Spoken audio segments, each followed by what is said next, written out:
Are you experiencing chronic pain? Do you feel like you are aging too fast? Randell Moody will help you feel younger.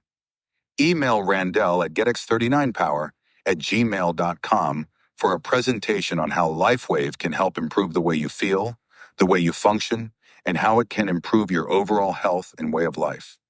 LifeWave has helped millions of people cure common ailments, including diabetes, inflammation, stamina, and many more health issues.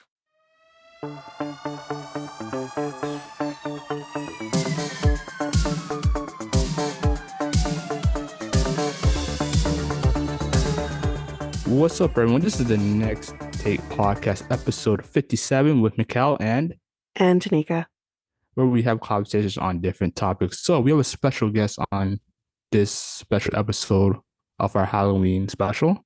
a returning guest. Oh, okay. We have John, if you remember, was on a bonus episode where we talked about paranormal places in Canada. Okay. It was probably one of my favorite episodes. Mm-hmm.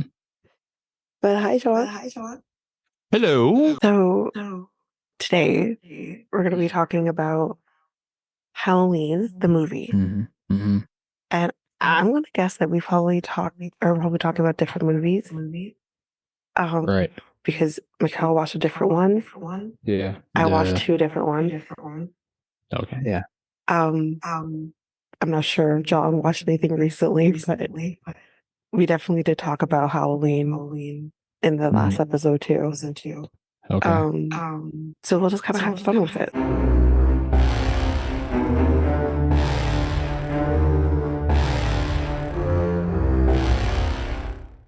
First things first, Mikel, you've never watched a Halloween before. No, I watched the I think the sequel, 20 years later. Well, that's not the sequel. That's the seventh movie in the series. Yeah. Oh, that is the seventh movie in the series? Oh my God. Wow. Yes. Damn. That's crazy. And it's a very different concept, that movie. Okay. Yeah, because in that movie, Laurie and Michael are supposed to be brother and sister. Mm-hmm. And that was not the original concept. They were not brother and sister, which makes it very, to me personally, it's very weird that they switched it up to make them be brother and sister. I mean, it was a good movie. Okay, so let me walk you guys back, because I think I'm kind of the old man in the group here. So I remember the first Halloween was slightly before my time, but all the rest of them have been released within my lifetime, and I happen to be a huge fan of the series, so I'm a bit of a nerd here. So the original concept is in the first movie, it was just Michael Myers was a random crazy dude. He just showed up, and the reason that he started stalking them is because there's a scene after he breaks out of the mental hospital and he steals a government issued car, and it's this old-fashioned station wagon, and he's driving down the street and he's speeding, and one of Laurie Strode's friends, Jamie Lee Curtis, she yells at Michael Myers, "Hey, jerk, speed kills." Yeah. And he slams on the brakes. Yeah, and he's just sitting there in the middle of the road. Yeah. And then he starts following the rest of the movie. It's crazy. And there's no rhyme or reason or anything behind it. It was just totally random. Now, but he also was stalking Laurie before even that scene, because she dropped off keys. I think her dad was like a real estate agent or something. I'm not sure. But she was dropping off keys to the Myers house. And he was in the house. It was just kind of one of those. Out and he like watches her. What made that was she was just kind of in the wrong place at the wrong time. She was just happened to be there. And Tommy it wasn't was there that too. He was exactly. It wasn't that he was. So in the second one, that's when the big reveal is that all of a sudden Laurie Strode was Michael Myers' sister. Now and they ran with that for far too many movies. Now it's funny you should mention that it's kind of a stupid idea. And I know you didn't come right out and say that, but you implied it, and you're absolutely right. It's completely silly. Yeah. But what happened is that John Carpenter, the director of the movie, the guy who came up with the whole concept, him and his then it was his producer, but also his then wife, that Debbie, came up with this right? idea. And the original concept was the babysitter murders. It was something that everybody could relate to, because everybody's babysat somebody at some point in their lives, or at least they can think about it. So in the second one, they were contractually obligated to do the movie. And John Carpenter really didn't want to do it. He had said everything he wanted to say in the first one. He was going to leave it open-ended. Here's the movie. It's creepy as hell. Run with it. And they said no, because we made tons of money off of this. We want to make more money. So they did Halloween 2 a couple years later, and he's writing the script. And so what he did to make himself this and meet the obligation, he got drunk. Him and Deborah Hill both just got totally smashed. And as they were sitting there just pinpointing drunken ideas, all of a sudden it dawns on, yeah, she's his sister, yeah. And they ran with it, and everybody else, crazy. Yeah, everybody else thought this was this great idea. It's and not. So ever since, it's not. It's terrible. And they didn't finish it until they retconned that idea in Halloween 2018. Thank God. Yeah, because the thing is, the first movie I watched was 2018. It's probably one of my favorite ones. I think the kills were, maybe this is more about me, the kills are so much more gnarly, because like the kills in the 78 movie is very like shrouded. Like you don't see a lot. Like the kill with, I think it's Bob, the boyfriend, like that's pretty crazy. And there's a lot of like Easter eggs from the first movie in 2018. But I prefer 2018 personally. I love the original, but 2018 is my favorite. I watched Age 20 after that, after I watched all of these other movies. And I still have so much more I want to get into.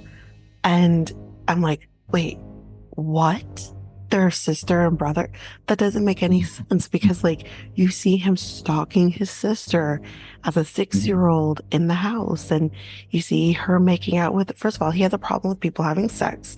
He's a cockblock. There's something wrong with him. But anyways, he's like watching them like making out, and then they go upstairs, and it's like very quick, by the way, 5 minutes. He's like back downstairs. It's implied they've had sex, and then they go back. He's young. Give the guy a break. Come on. But he still doesn't have an adult. Oh, I meant the boyfriend. Oh, the boy. Okay, I see. Yeah. Yeah, the boy. Well, okay, fine. But there's no implication that there's another sibling. Where would Laurie have been? Because she would have been roughly maybe a few years. Well, you know what? She could have been a few years younger than him, because she's supposed to be in high school, correct? So it's possible if he wasn't around when the parents had her. But I still think it's a stupid concept anyway. So is there oh, go ahead. I'm sorry. Is there a reason why like most of these movies are like, an hour or, short? It's not that short. The original movie is an hour and a half. Okay. And then like 2018 is about just under 2 hours. Yeah, they're not short. They feel short, don't they? But they're not. Yeah, I'm so used to like 2-hour movies, but yeah. But continue. Go ahead, guys. Yeah. No, it's not short movies. But yes, but Mikel, you said you liked the movie. Yeah, I thought it was good in my opinion. It was a good short one. Yeah. Yeah. Well, that's good, because like we've been doing this now for, I think we've gotten you to like what, one movie? Yeah, I like the last movie. I like the last Scream movie. Yes. Yeah, that was the one, and then the movie before that, that movie. It was a hit or miss for you. Yeah, it was hit or miss. Yeah. Which is one of my. Which, by the way, you didn't watch the 2018 movie, but the guy who gets killed in Fear Street 2, and then falls through the toilet, he's in 2018 as well. Oh wow! And he gets killed in that one as well. But yeah, the poor guy gets killed in horror movies. It's a living. Yeah, I find it funny that LL Cool J is in this movie. That's right. Yeah, he is. Yeah. And he doesn't. Does he die? I can't remember. No. No, he doesn't. No. He doesn't. Lives. Spoiler alert for all you listeners out there. Yeah. Oh yeah, like spoiler alert for a movie that came out in the 90s. I was gonna say, I think it's like 20 or 30 years old now. Yeah. LL Cool J doesn't die in movies, which is saying something, which is nice, I guess, right? For Black people that, the Black man can survive a horror movie. Can't say that for Anthony Anderson and Scream 4, but anyways. But yeah, I mean, we usually do like a recap type situation, but I mean, we can have a little more fun with that because again, we watched different movies here. And Mikel, maybe you can kind of fill in some stuff. Again, I didn't watch H20 this time around. Really? I have seen H20. No, I ended up watching the original in 2018. I have seen H20. Yeah. But I think I watched that like a year ago, so I haven't watched it since. Ooh. So yeah, we can kind of just have a conversation. Yeah, just have a conversation about the movie. What I love about the original movie that they kind of, I guess, scrap as time goes on is the fact that they do a lot of it in, well, at least the beginning part of Laurie as well, in like you are them in like first person, like in their perspective. I love that. I love that you kind of see 6-year-old Michael just kind of like reaching for a knife, even though it's like really weird, but he's even like reaching for a knife, and you're walking up the stairs with him, and you are him when he puts the mask on, and you're him when he's killing his sister. Like I think it's a genius concept, honestly. Yeah, I think it is. Yeah, I'm not sure if they do that as much, and I know they didn't do as much in 2018. They did in one scene with Laurie, I believe, in the 2018, when she's going up the stairs to find him because he's clearly gone upstairs, but they don't really continue with that concept. So I'm not sure if I don't remember them doing in H20. And I don't know if they continue on with it past the first movie, but in the first movie they do that, and I think it's genius. They do it again with Laurie in the first movie when she's going up the stairs to kind of find her friends, which we'll talk about, but like I think it's genius. John, what do you think about the first person concept, like the being in their perspective? I think that the first movie was a work of genius. I mean, there was a reason it was the highest grossing independent film of all time until Blair Witch Project, which I actually thought was an inferior movie. But I haven't seen it. I wouldn't even. I'm going to watch it one day. I want to watch it. I'm not the biggest fan of it. I have a totally different conversation, but I have issues with Blair Witch. I mean, I have issues with Halloween as well, but I mean, Halloween, what was creepy about it is that you had everything about this guy. It was it was the scariest concept of all time. He was just a nut. There was nothing supernatural. Like, there's no rhyme or reason as to why he is the way he is. Yeah, avoid Jason Voorhees. Don't go to Camp Crystal Lake. You're good to go. And you don't have to worry about him. Freddy Krueger, generally, you don't go to whatever town he's in, and you're okay. You know, it's not a big deal, but Michael Myers is just wherever this guy goes. He's a force of nature and destroys everything he touches. Yeah. And it was so random in the first film, and then the way it was directed, and part of it was the first person opening scene, which was this, you know, it was hailed at the time. It was this big, it was one of the most expensive parts of the movie that was filmed, and they didn't have any money to film this movie. No, like nothing. Oh yeah, I mean, there was no money going on at all, hardly. Yeah. And so, I mean, that was brilliant.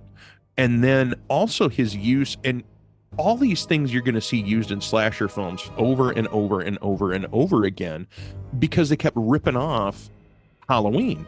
There was one of the biggest things, and to me a more important use, was the use of negative space. So you get a close up, or kind of you see a person fairly close up, and they're like Annie talking on the phone, and then in the background you can see the room behind her, and you see the mask just kind of appear. Incredible. And then it disappears, and you know he's out there. You know he's there. And you know what's going on. And that's used time and time again in other movies. And by the time Halloween 2 rolled around, it was everybody else had done it, so it feels more like a typical slasher film than the first one did, even though it's still a good movie. It's a solid flick. Turned in some really good performances, as well written, except for the whole brother sister thing. They end the series. It was really well done. Then in later films, they not only copied the use of negative space, but they also, after that, one of the first ones that I really remember was James Wan with Insidious and with The Conjuring, where everybody kind of learns to look at the negative space and expect things. It's like, okay, this is where it's coming. And he was one of the first directors I remember that sat there and went against that. It's like, yeah, you're expecting to hear, well, now it's going to come this way.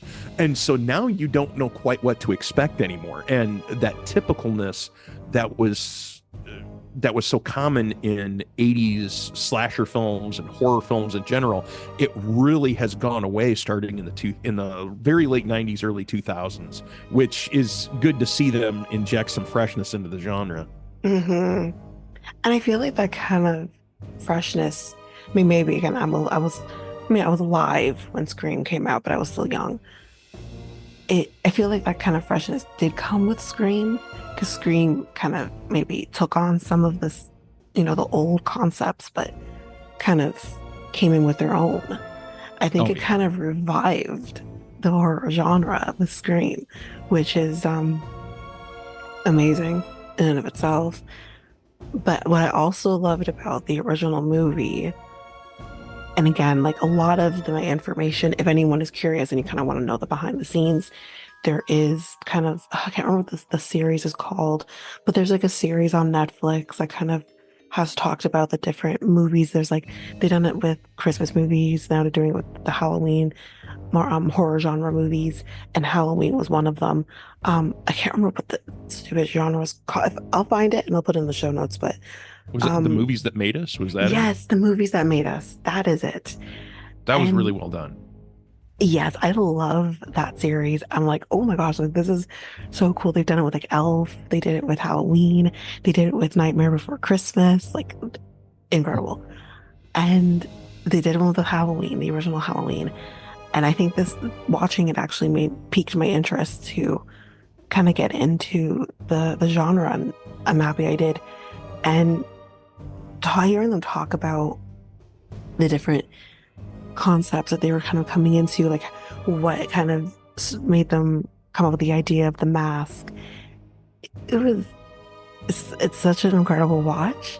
But what I love too is they talk about that they didn't really have like a name. They had a name for him. They knew his name was Michael, but when it came to the person who's going out there and killing these people, they referred to him as the Thing. He wasn't really Michael. He was a thing. Point blank, period. That's it. He's the Thing. And it works with the first movie, especially because they don't focus on him as much as they would in the other movies. You know he's there, but they don't focus on him. It's weird. It's hard to explain unless you've seen the movie. It's like he's a ghost. You know he's there, but it's like they don't fully focus on him. And I love that. I think when they kind of really start to focus on like what he looks like, the mask and everything, is when he's fighting with Laurie. But other than that, he's like this thing. He's in the shadow. You don't really see him. And I love it. And also when he kills, like I keep kind of focusing on when he kills Bob, because it's, with all of the other killings that happen, it's the gnarliest one in the movie. And when he kills him, he just stares at him. He just stares. It's like he's admiring his work. And that is so true to other serial killers. Like, it's very real, and it works. And I love it. And you kind of see him do that throughout the other movies as well. I can't remember which kill it was in 2018, but there is one that he's just like kind of admiring it. And it's so creepy, and I love it. I love it. I love him. He's my favorite bad guy in any Halloween horror genre. He is my favorite. I love him. Yeah. Out of all the bad guys, Out of including, all like, of them, when I laid Jason. eyes on Michael Myers, I'm like, Mhm. I love you. I love him. And this is a lot, but that's okay though. It's okay for me to like, because he's not real. He's not a real person. Right. But so I can feel okay loving a crazy serial killer. Obviously, I'm not going to say that I love a serial killer in real life. I would say more that I am fascinated by, like, Ted Bundy, for example, like what made you tick. But in the horror genre, it's like I can just feel free to be like, you're my favorite person. Like, I love Loki. I mean, and not to compare, they're two different people, two different types of bad guy, but Loki was always my favorite character, even though he was supposed to be the bad guy. I always loved him. I'm like, he's my favorite person, besides like Iron Man. But yeah, so that's kind of just me. I'm drawn to the crazy, and I'm okay with that. The strong, silent, crazy type is what you're telling me. Yeah. Because honestly, maybe that's because it's a little bit of who I am. I'm not killing nobody. I'm put that out there, but I am silent, but I'm strong and don't mess with me. So maybe that's why. But yeah, I'll pick you up by your neck and pin you to the wall with a knife. I'm telling you. That's what I'm saying. That's what's so crazy about him. It's like, especially in 1978 movie, like every kill was very shrouded. Like you didn't like. I think with all the times as well, and like you didn't see the killings as crazily as you do in the other movies. But that one, again, you don't see a lot. There's not like blood or anything like that, because I'm telling you, the killings in 2018 are nuts. Like he literally stomps on a guy's face. Like you don't see that. But that killing in 1978 was crazy. So I have a question. Yeah, go ahead. I have a question for you guys. Sorry about that, Tanyka. No, go ahead. Do you think a lot of the villains like murder differently, like, or kill differently? Well, yeah. Yeah.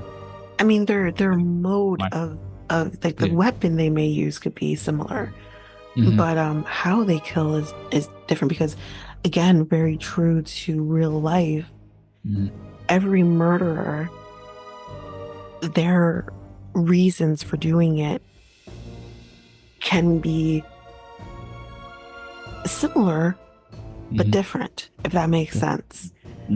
Like if I think about like Ed Kemper versus Ted Bundy versus Jeffrey Dahmer, their motive, their the goal and their end result could be similar, because they're all sexually motivated killers in their own way. So that's what I mean. Like it's similar in that sense, but like how they're doing it, why they're doing it, can be very different. Like Ed Kemper did it because he was looking for a replacement of his mother in many ways. Like really and truly, he probably just wanted to kill his mom.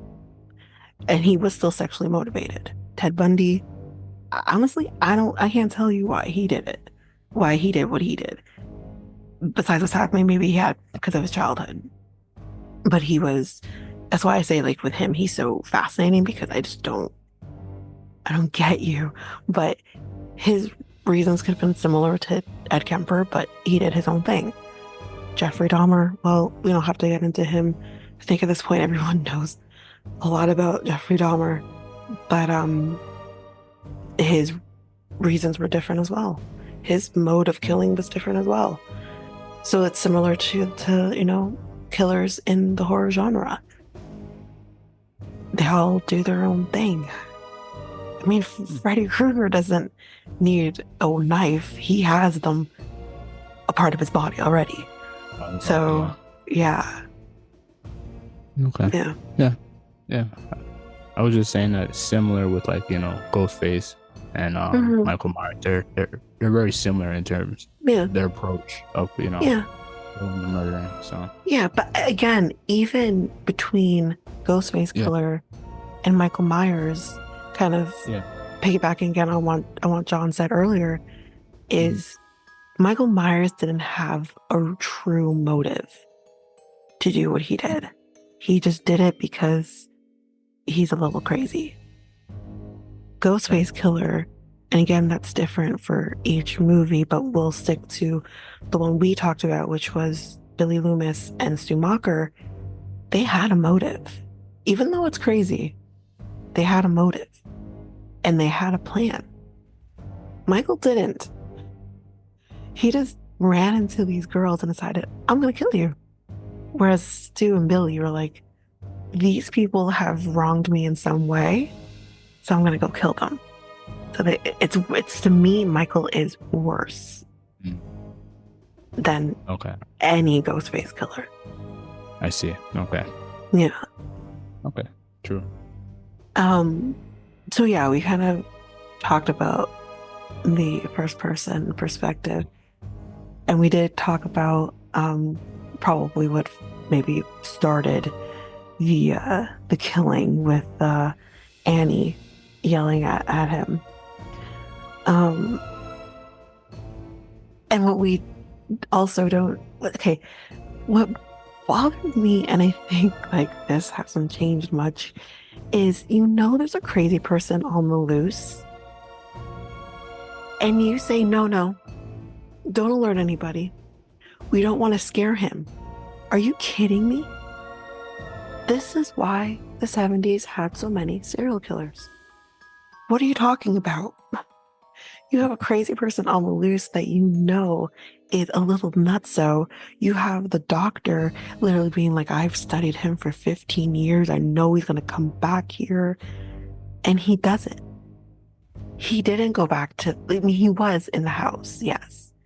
But you're literally standing there at his house waiting for him to come back. Meanwhile, he's over at a different person's house killing the babysitters. And you alert nobody that, by the way, he's here to wreak havoc on the day, 15 years later, on the day that he killed his sister. Are you kidding? I don't get it. That drove me absolutely nuts. Absolutely nuts.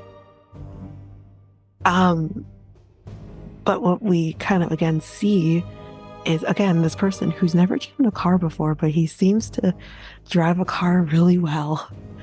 And I think if my math is correct, he was about 21, 22 when he came out again. But you see them driving because they're going to go babysit Annie and Lori. They're going to go babysitting. And you see him in the car behind them, following them, which again drove me a little crazy because it's like, Lori, look in the rearview mirror because you've seen the car already. You saw the car already and someone's in there watching you, and they're completely oblivious to the fact that this guy is literally following, not like a car length behind or 2 car lengths behind. He's on your ass and you have no clue. Drove me nuts. Yeah, I can see that why that would drive you nuts. That's crazy. Yeah. These young teenage girls are just like, I don't know, they're smoking something. I don't know if it was a blunt or what, but they're smoking, and it's just like, oh my God, please look in the rearview mirror, look in a side mirror, do something, because like Annie may brush it off, but Lori feels that she's been watched. She's being watched right now. She goes in her room after that incident with Annie yelling at him. She goes in her room, she looks out the window, and again, he's there. But when she looks again, he's gone. So again, that very ghost-like feel. And she feels that she's being watched. And yet, you're completely oblivious. And what I also hated I have to tie this up. I hate this. I think anything having to do with kids, I hate. But you don't know what he's gonna do. But he's like, when Tommy is being bullied by those kids, which I did love that they got spooked by the doctor. I loved that. They deserved it. Right. But he's getting bullied by these kids. And then he's walking and Michael is following him. Again, I hate that. And again, you're in his perspective, so it's like you're him watching this kid walking. And it's like, okay, is he gonna kill Tommy too? Spoiler alert, no kids are killed in this movie. No young kids. At least in this movie. Can't say for 2018.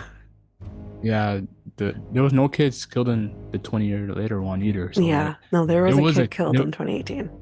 You just don't see it.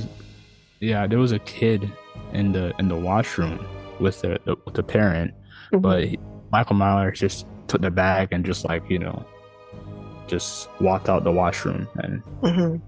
yeah. Yeah, actually, I'm not even sure if the kid got killed. No, he did. He did get killed. We did see it. We saw him kill the kid because I think if the kid didn't in 2018, so we're kind of going to 2018 here. If the kid didn't go back into the vehicle, so what kind of happens is very similar to the original. They're transferring Michael. Everyone's on high alert because he's getting transferred to a different mental institution. And the bus crashes. Not sure what happened. But you kind of see it. He's not the only one being transferred. There's other inmates being transferred as well. And you kind of just see them wandering around. And this kid and his father pull up to it. And they're like, the father's like, stay here, call the police. I'm going to go figure out what's going on. We don't know what happens with the father. The father's dead. Let's just call it what it is. Father's dead. The kid calls 911 and says like, I don't know what's going on. My dad went outside. Like, I don't know. The stupid 911 operator, who I think in real life should lose their job, tells him to go outside to assess the situation. He's 12. Are you dumb? So dumb. Anyways, he goes outside. There's like a cop who's there who basically yells to the kid, run. And he's like all fucked up, tells him to run.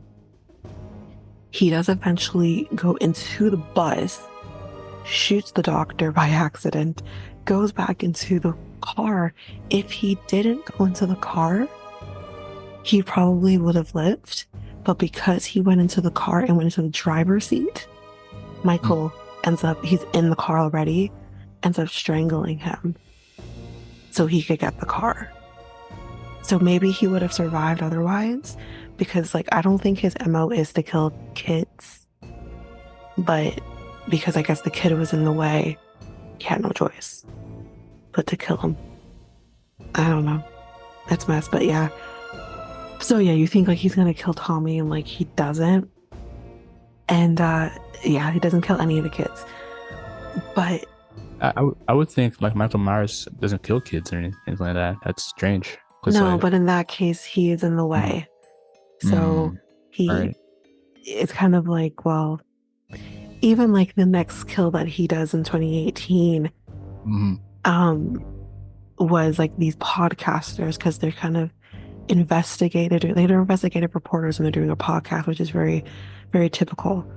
And I don't know how in the hell, but they got the evidence from the courts, and one of the pieces of evidence was his mask. And again, for those who watched the movie, if you watch it and one of the podcasters pulls out the mask and everyone reacts, including Michael, but Michael is very calm, cool, and collected. So he's like, I'm not going to make you think I'm reacting, but I'm reacting with the stupidest move, because then he goes and he finds them and kills them. Brutal. I mean, the guy getting killed was brutal. The girl just got strangled, which is brutal either way. But like the guy literally his face was used to get through the bathroom stall to get to her. So he dies, obviously, because his face is all fucked. And it was all because he wanted to get the mask back. That was the only reason he killed them. So he kills also, like in 2018, it's very different than the original, where it's like there's no rhyme or reason to his killings. But in 2018, there's a little more rhyme or reason to his killings. And some of them, not all of them. I think like the other part that really frustrated me, especially with Lori kind of knowing that there's someone watching her, is Tommy keeps talking about the boogeyman. The boogeyman's outside. The boogeyman's outside. And she completely is like, there's no one outside. There's no boogeyman. The boogeyman's not real. I won't let anything happen to you, which that's the only truthful thing she said. But it's just like, ma'am, you know that there's at least someone out there who's been watching you and has creeped you out. And you saw him creep up at you at the bush as well. And he just disappears at one point. And you are literally gaslighting this poor child into thinking there's no boogeyman. Meanwhile, but yeah, like the gaslighting of poor Tommy really bothered me. Because I'm like, girl, literally saw him like a million times. And like, okay. But anyway. So the first killing, well, technically, actually, it's the second killing. Okay, wait. Technically, it's the third killing because of the entire movie, because there was a random person. I don't understand why, because it's not like he didn't have a vehicle, but there was a random person who was on the side of the road who was killed, that the doctor kind of pulled up to like this abandoned truck, but didn't see the dead body on the side. And I guess I'm assuming Michael did that, even though I don't know why he would have done that, because he had a vehicle and the vehicle was abandoned. I'm so confused by this random person being killed on the side of the road. Oh no, he killed the tow truck driver to steal his clothes. Oh right, he is wearing a tow truck driver's uniform. Yeah, because he has the overalls later. He stole those from the truck driver and hid the body. Oh shoot, right. I completely missed the fact that he was wearing a tow truck driver's clothing. How did I miss that? Anyways, yeah, that is why he killed. There you go. Another purpose killing, I guess, technically. We just didn't see it. But yeah, so technically this is the second killing of him escaping is Annie. And again, I feel like he's killing Annie to cock block the poor girl because she's gonna go see Paul. And she doesn't see Paul. Which again, I feel like if I'm Paul and I don't know whether she's his girlfriend or what, but if she is his girlfriend and she doesn't show up, can you call somebody? I know it's the 70s. There's no cell phones. But there's landlines. Because she called you on one. Call her dad. She's a cop. I didn't understand that. But anyway. He's again stalking her. Watching her when she's on the phone with Paul. Watches her when she goes to the laundry room, which is separate from the house. He's watching every move. Once she drops the kid off, that's when it happens. Because she goes in her car. Well, actually, let me back up. She goes to her car at first. The door is locked. She's like, oh, I forgot the keys. So she goes back in the house, gets the keys. She doesn't even put the key in the lock to unlock the car. She goes and opens the car door. And again, I'm like, wait a minute, the door was locked. You said the door was locked. And now you're just opening the door and it doesn't clue into you that, wait a minute. No, because you're too busy singing about Paul that you don't even realize that the door's now unlocked, even though you didn't unlock it. She goes into the car, because again, I'm sure, at least, I don't know if they probably really zeroed in on this as much in the H20 movie, but he's a deep breather. Michael is really deep breather.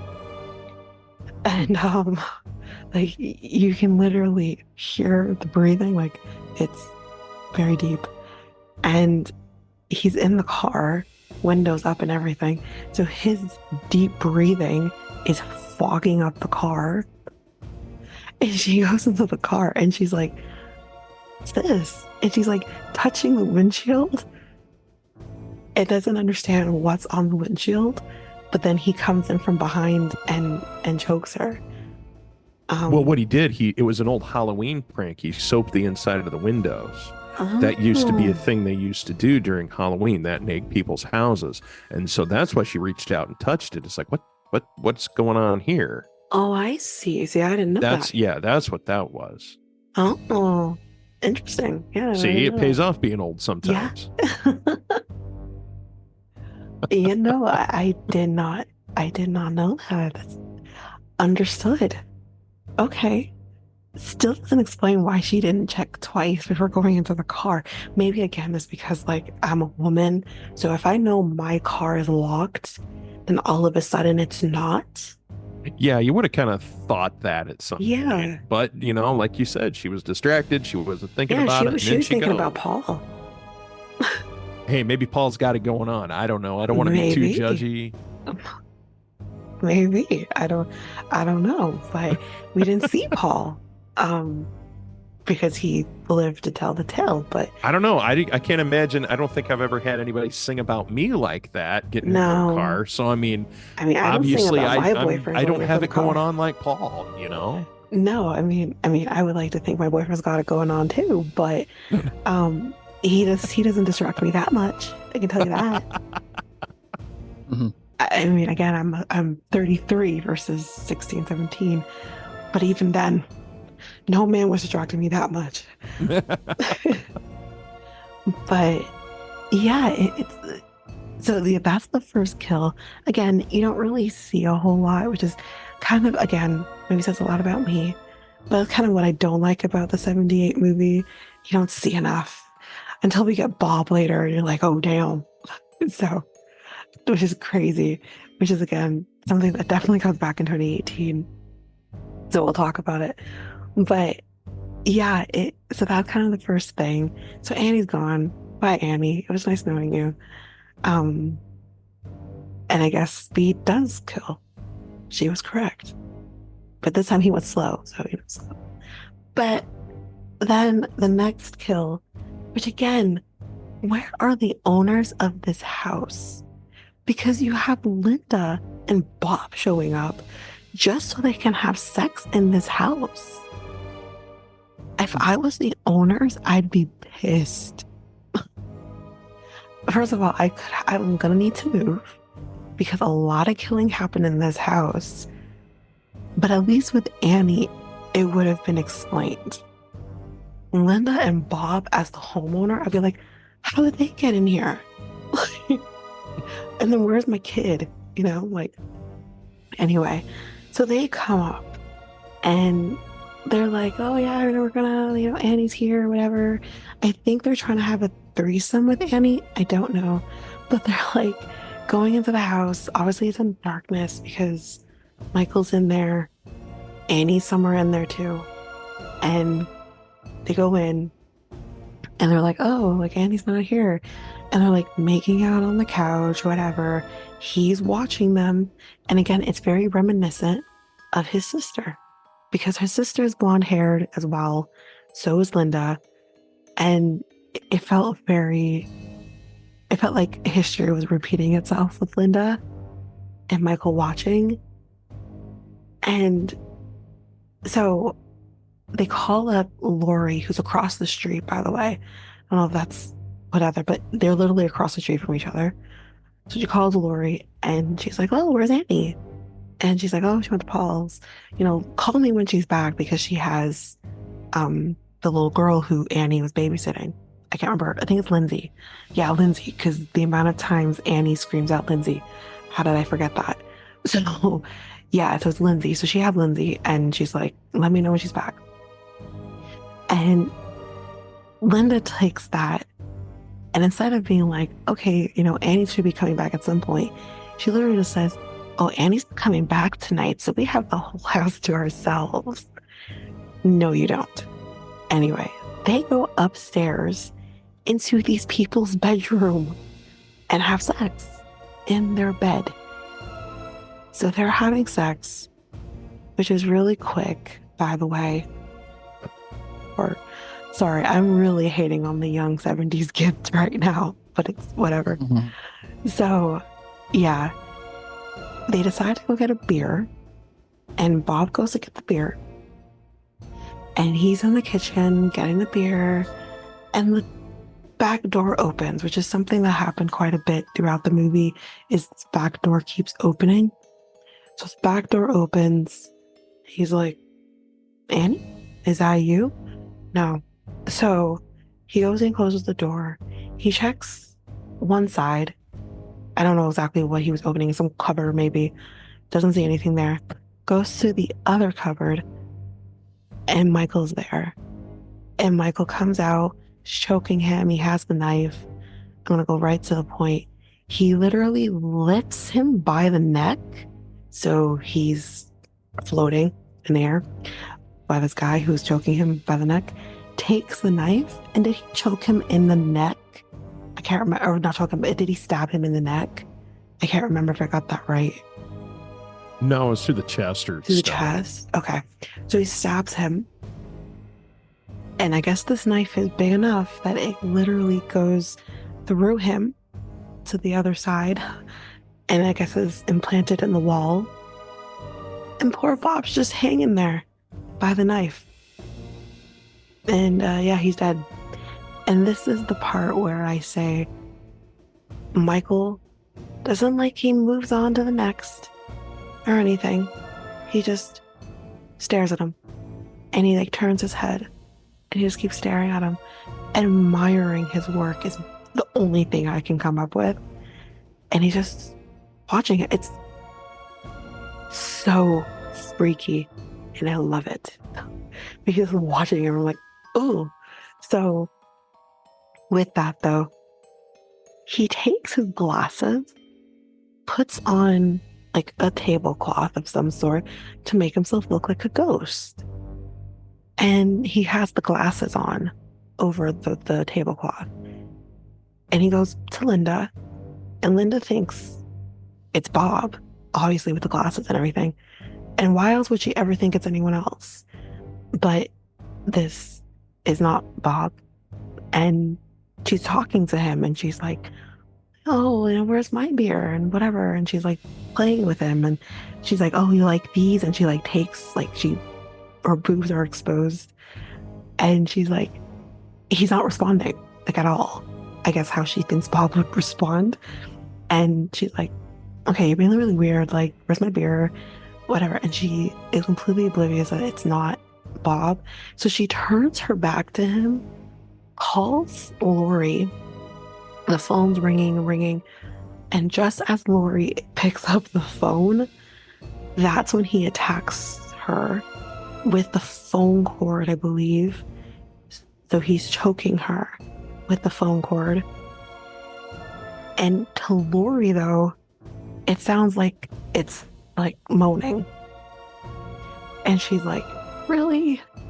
She's like, everyone's having fun but me.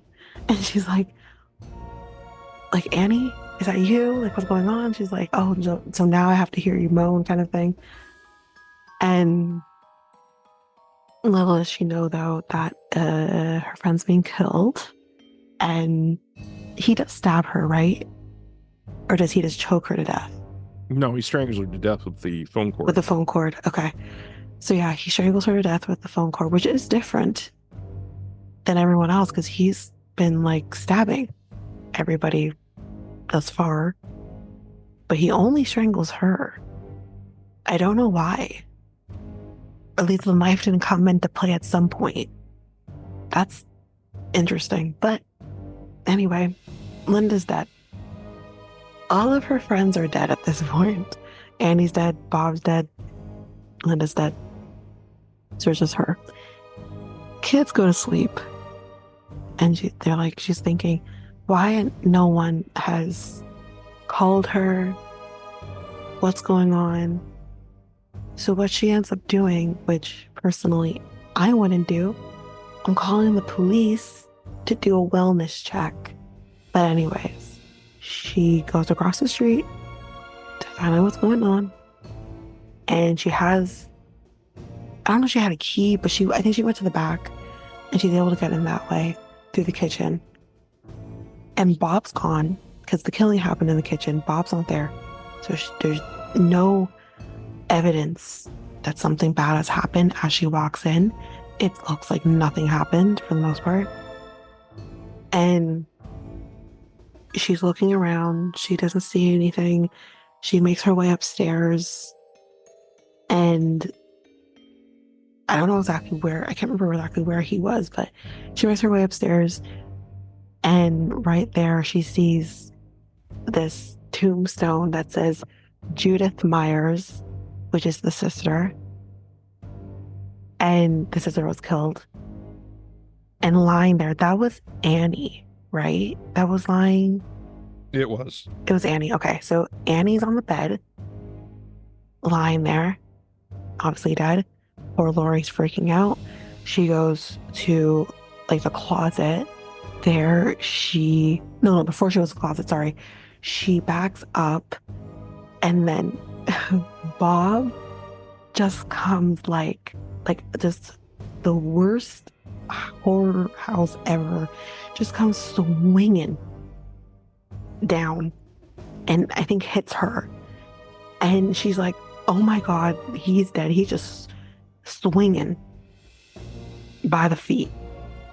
And then she goes to the closet and there she sees Linda is stuffed on one of the shelves in the closet, which again, that comes back in 2018 as well.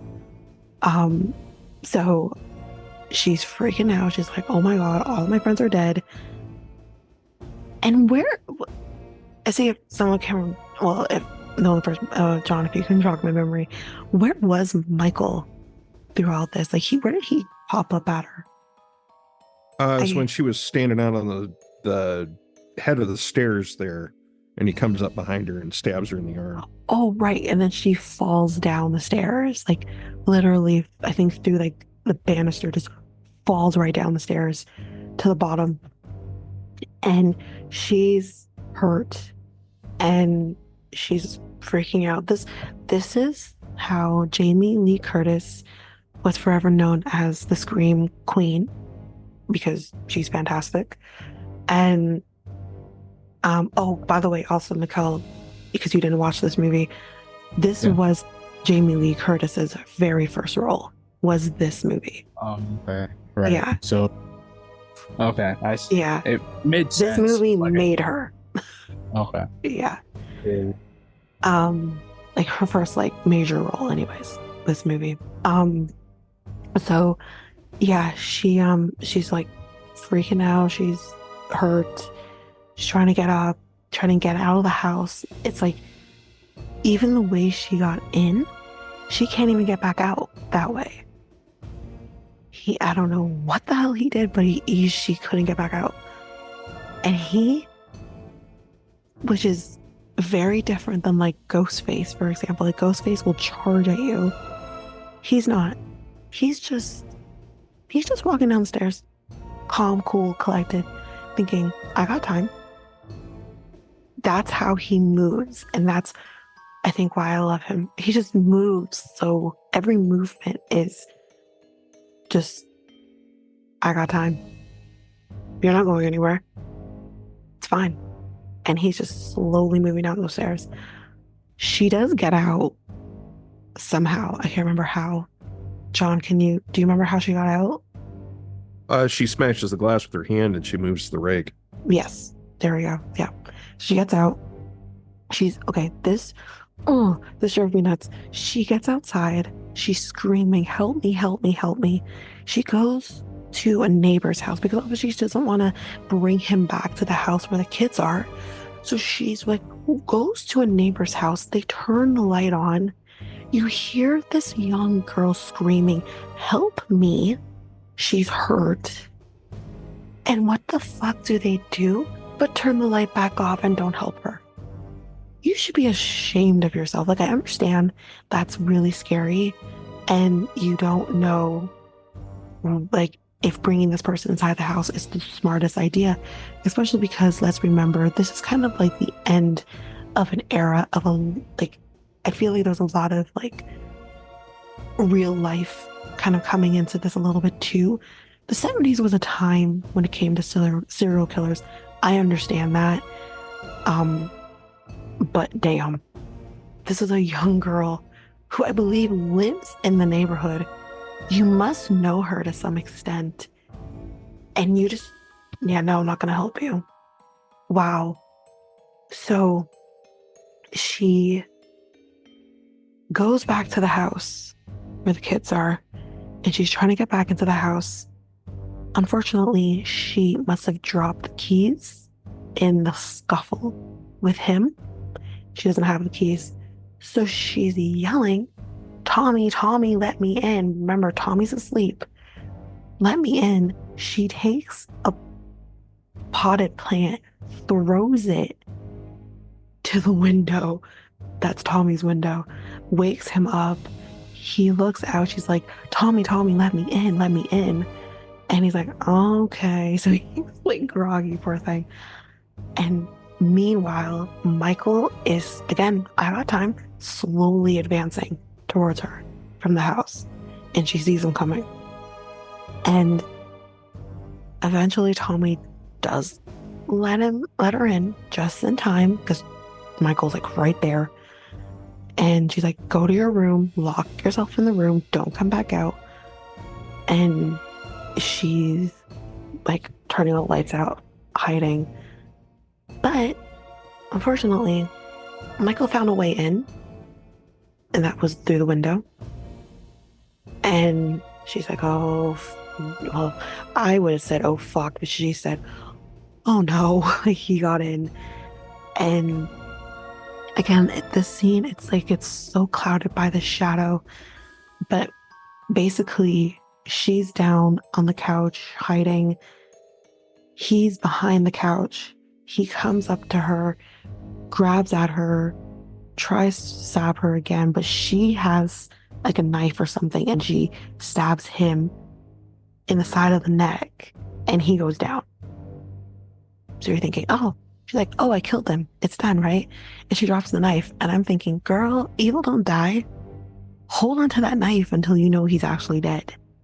Because spoiler alert, he doesn't die, obviously. So she drops the knife, goes upstairs to the kids, says, "Tommy, it's me, let me in." And he's like, "Is it the boogeyman?" And she's like, "Yeah, but I killed him. Like, he's dead."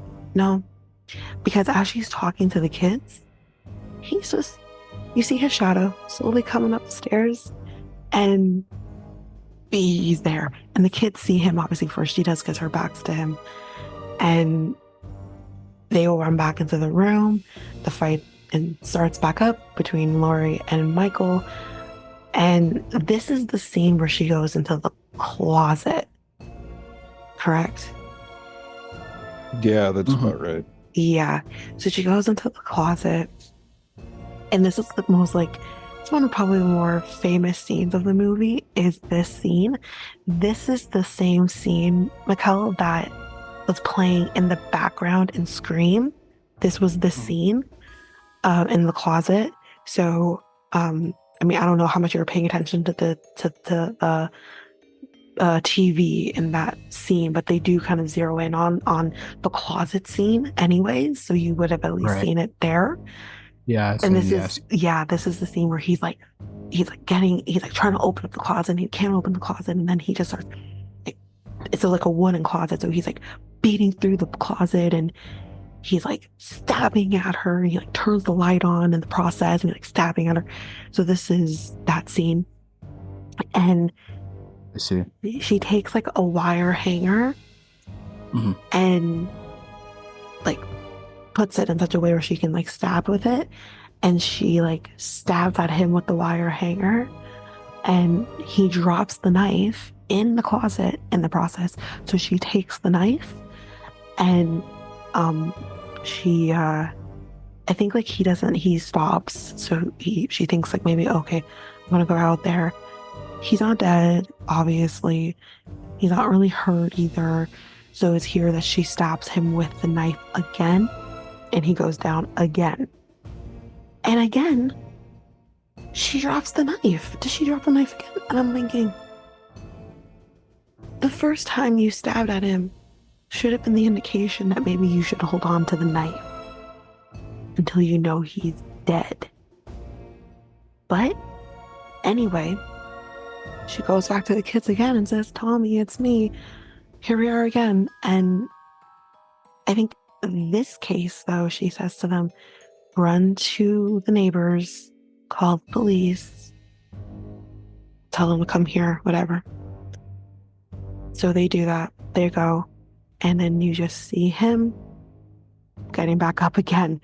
He doesn't die, which is the beauty of this movie. He never dies. And again, the attack happens again. And this one, I can't remember exactly what happened. What happened here? John, can you help me with this last one? Because I can't remember. No, he gets up and he attacks her. Yeah. And I think this case, the doctor saw the kids running out of the house because he clocked the car. So he started to like walk around the neighborhood to see if he can find him. And he sees the kids running out of the house. He goes into the house, and somehow I guess that stops Michael from. Oh no, Michael, he has a gun, the doctor, so he shoots at Michael a lot. And he ends up falling out the window. And poor Laurie is just the puddle of mess on the floor. And he goes to the window, the doctor goes to the window, looks out the window, and Michael's gone. Michael's just gone. And that's how the movie ends. That's how the 78 movie ends. So age 20, you watch that.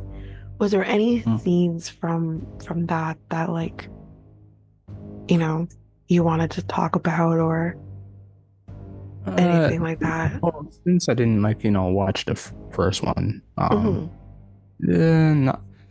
really. I just. Well, I mean, was age 20. Is there anything from age 20 that happened that you would? Obviously, not the first one, you didn't watch it, but like the age 21. Is there anything from that like you want to talk about? No, not technically, not really, but like, okay. but yeah, no, I don't remember much from that movie except for like the end scene. Does she kill him at the end? I can't remember. Yeah, she does. She does kill him. It's so messed up, man. Yeah, it's so weird. Yeah, that's the ending. Yeah. The weird part is that like she steals the van, basically. Yeah. The van. Yeah. And then basically just like, I guess she really wanted to kill my Myers for good. So like, well, didn't she? Because like we have like, I don't know, 4 more movies after that. Yeah, she did. But yeah. I don't know if she really did, because I don't know if like after those movies, if my Mario comes back alive, if he's alive. He's alive. Okay, so like basically.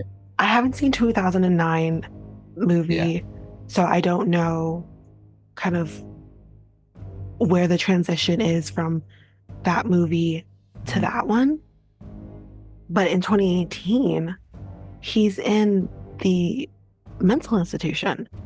Their first scene with him is him like they have like these inmates, whatever, they're outside and they're all in like these like like square spaces, and he's standing there. He's older and Mike Myers in the mental yeah. Oh Yeah. wow. Yeah, so that's why I'm like, I think I watched 2018 before I watched age 20. So when I watched age 20, I'm like, wait a minute, what? He's dead? What's happening? And she like shoots him in the head, if I'm correct. So, and I think like she takes the mask off of him too, so she can actually watch him die. And I'm like, wait a minute, what is happening? So like, I feel like maybe I need to go back and watch 2009. Maybe there's some explanation from, age 20 to 2009. I'm assuming 2009 was the next one after that one. Age 20, yeah. Yeah, I think it was maybe about 10 years later. So I think like I kind of want to know what happened. Okay. Let me stop you guys, because I can tell you're not going through the entire series. So here's the thing. So you had H2O. Mm-hmm. So this is the continuity. You had Halloween 78, you had Halloween 2. They ended it after Halloween 2. They blew him up, set him on fire. She watches him burn. However, they decide Halloween 3 has nothing to do with Michael Myers.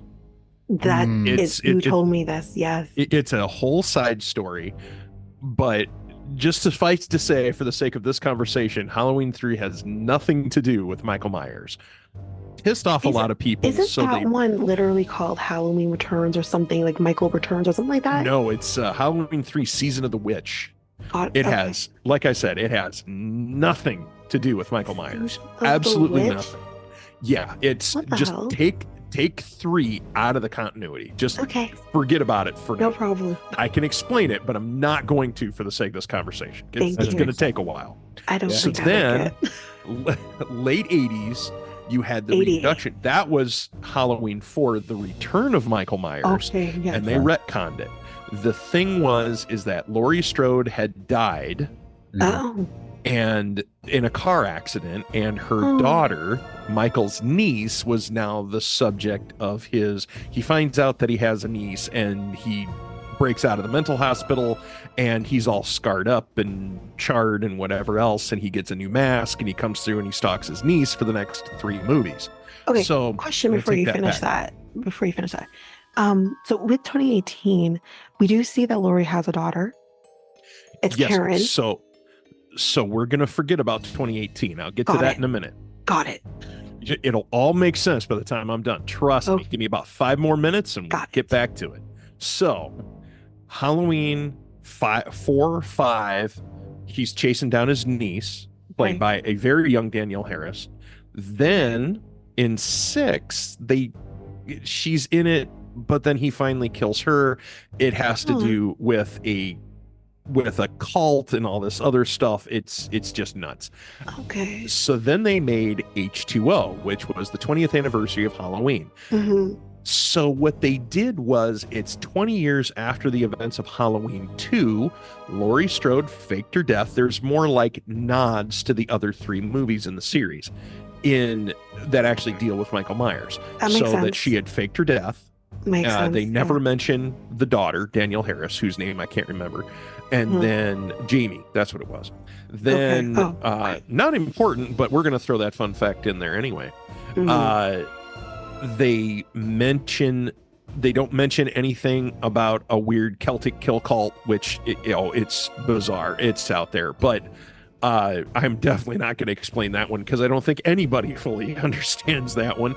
But at any rate, so there's nothing with it. It's just they go through, faces off. There's this whole thing in the beginning about having to face your monster and come to terms with it, and then she fights him, and she cuts off his head at the end, which, to our immortal delight, if you're going to kill somebody unkillable, cut off their head, you're pretty damn sure they're going to be dead. Unless in Halloween Resurrection, one of the most universally panned films of the entire series, in Halloween Resurrection, Michael thinks ahead and thinks, well, Laurie's going to kill me, so I'm going to switch bodies with a paramedic, and I just crush his larynx a little bit so he can't talk. I'm not making this up. This is in the movie. And they say, and I'm going to put him in the body bag and put him in my mask and everything, and I'm going to sneak out with everybody else. And I go off, and she cuts off the paramedic's head, not knowing that it's really not me. And then she goes nuts. She goes to a mental asylum, and at the beginning of the movie, he breaks in and kills her. Because Jamie Lee Curtis was like, this series is crap now. I'm very thankful to the first one for getting the start of my career, but this is bullshit. I'm done. And so she wants nothing to do with it. She'll come back and do it if they kill my character. Okay, cool. Kind of like Harrison Ford did with The Force Awakens. At any rate, she's done. She's done. So then they go through. They have a travesty of a movie beyond that, including a kung fu battle with Michael Myers. What the hell? No, I'm not making that up either. What the hell? Wow. Yeah, everybody else was saying the same thing. And so they go through this whole thing, and then it ends, and everybody's like, this series is awful, this is terrible, leave it alone. So it lays fallow for several years. So this was Resurrection. Until that was Resurrection. Okay. So then you have Halloween 2018, and they came in, they want to redo the series, but their idea was there's so much nonsense in the series that what we want to do is that we have the first one, and then this is going to be a direct line sequel to 1978. Yes. That's it. Perfect. Nothing else exists. Yeah. So it goes in that continuity. You have Halloween 78, Halloween 2018, and then Halloween kills, Halloween ends. That's Which is it. horrible. That's Oh, in yeah, 2021, right? Yeah, I don't literally get me told started. Mikel, of all the movies to watch, avoid 2021. It is the worst movie I think I have ever seen. I was angry. I watched Kills, and by the end of it, I was, I wanted to kill. Yeah, I was not happy with that. It was horrible. I loved the way they treated Michael Myers. I loved what they had made him become and everything. And he was, what he was always supposed to be. And then the ending was like, what? That makes absolutely no sense. And I love the fact that they brought like Tommy back as well, which was played by a completely different actor, but nonetheless, I love that they brought like that character back. That's about as much as I liked about it. Yeah. I hated 2021. I didn't even finish it. I didn't even finish it.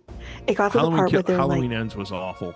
It got to the part where like they kind of like, oh, Judith's ghost is still kind of, I'm like, I'm out. Yeah. Like, no, I'm out. There was some. That's fucking dumb. Yeah. So are they continuing the series after this, or is it? I don't know if they can even There's why this for 2021. There's talks about bringing it back, and John Carpenter. So they came in with 2018, and they approached him, the guys that created the 2018, and they approached him with the script because they kind of wanted his blessing, and he said, yeah, you guys get it. This is perfect. Do the movie. Absolutely. I'll come and do the music, because he doesn't really direct anymore, but he's always done his own music, so he was all about that.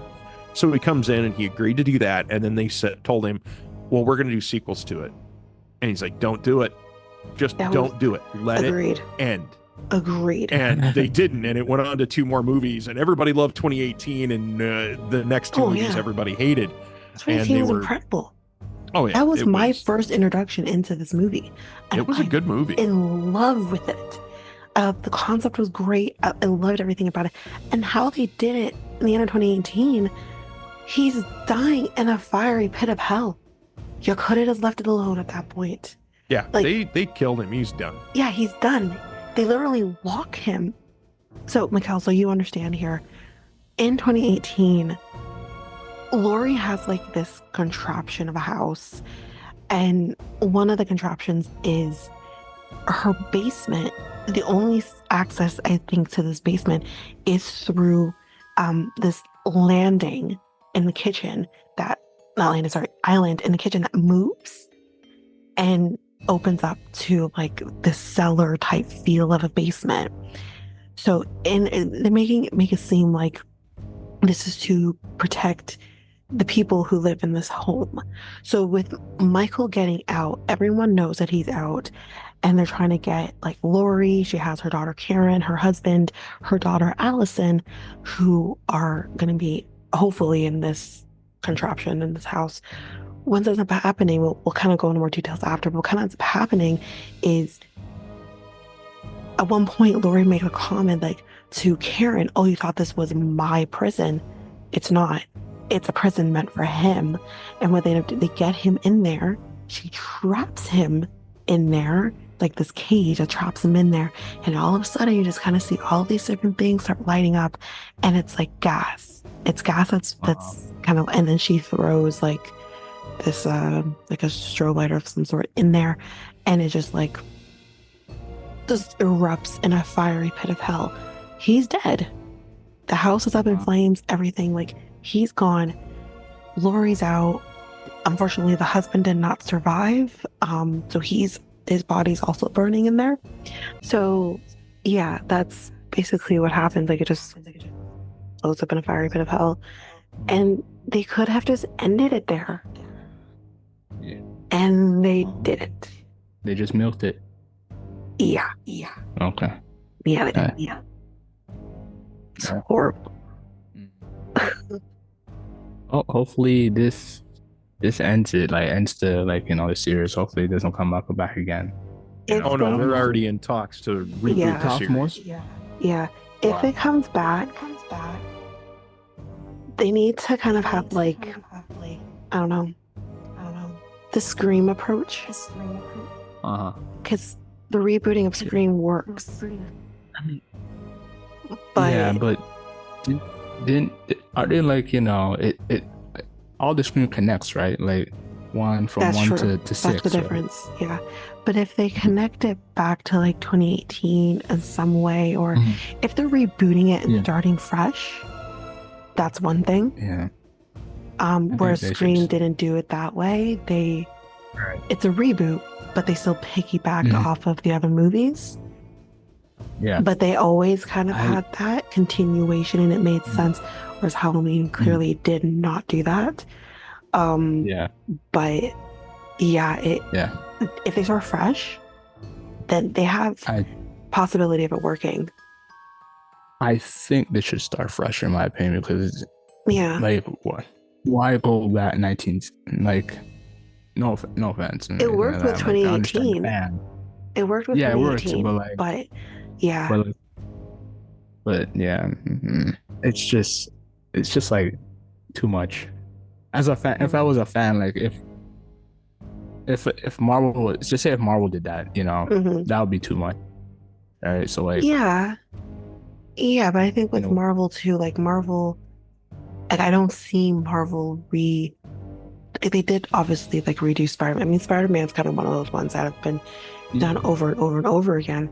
But I understand why they redid Spider-Man, especially the third reboot of it, because that's when they have the rights to Spider-Man. So I understand that. But like example, even with me, like Harry Potter, I don't know as a fan how I would feel about. I mean, they are redoing it. They're doing a show of it. I still don't know how I feel about it. But again, I'm one of those fans that is like, don't change what worked.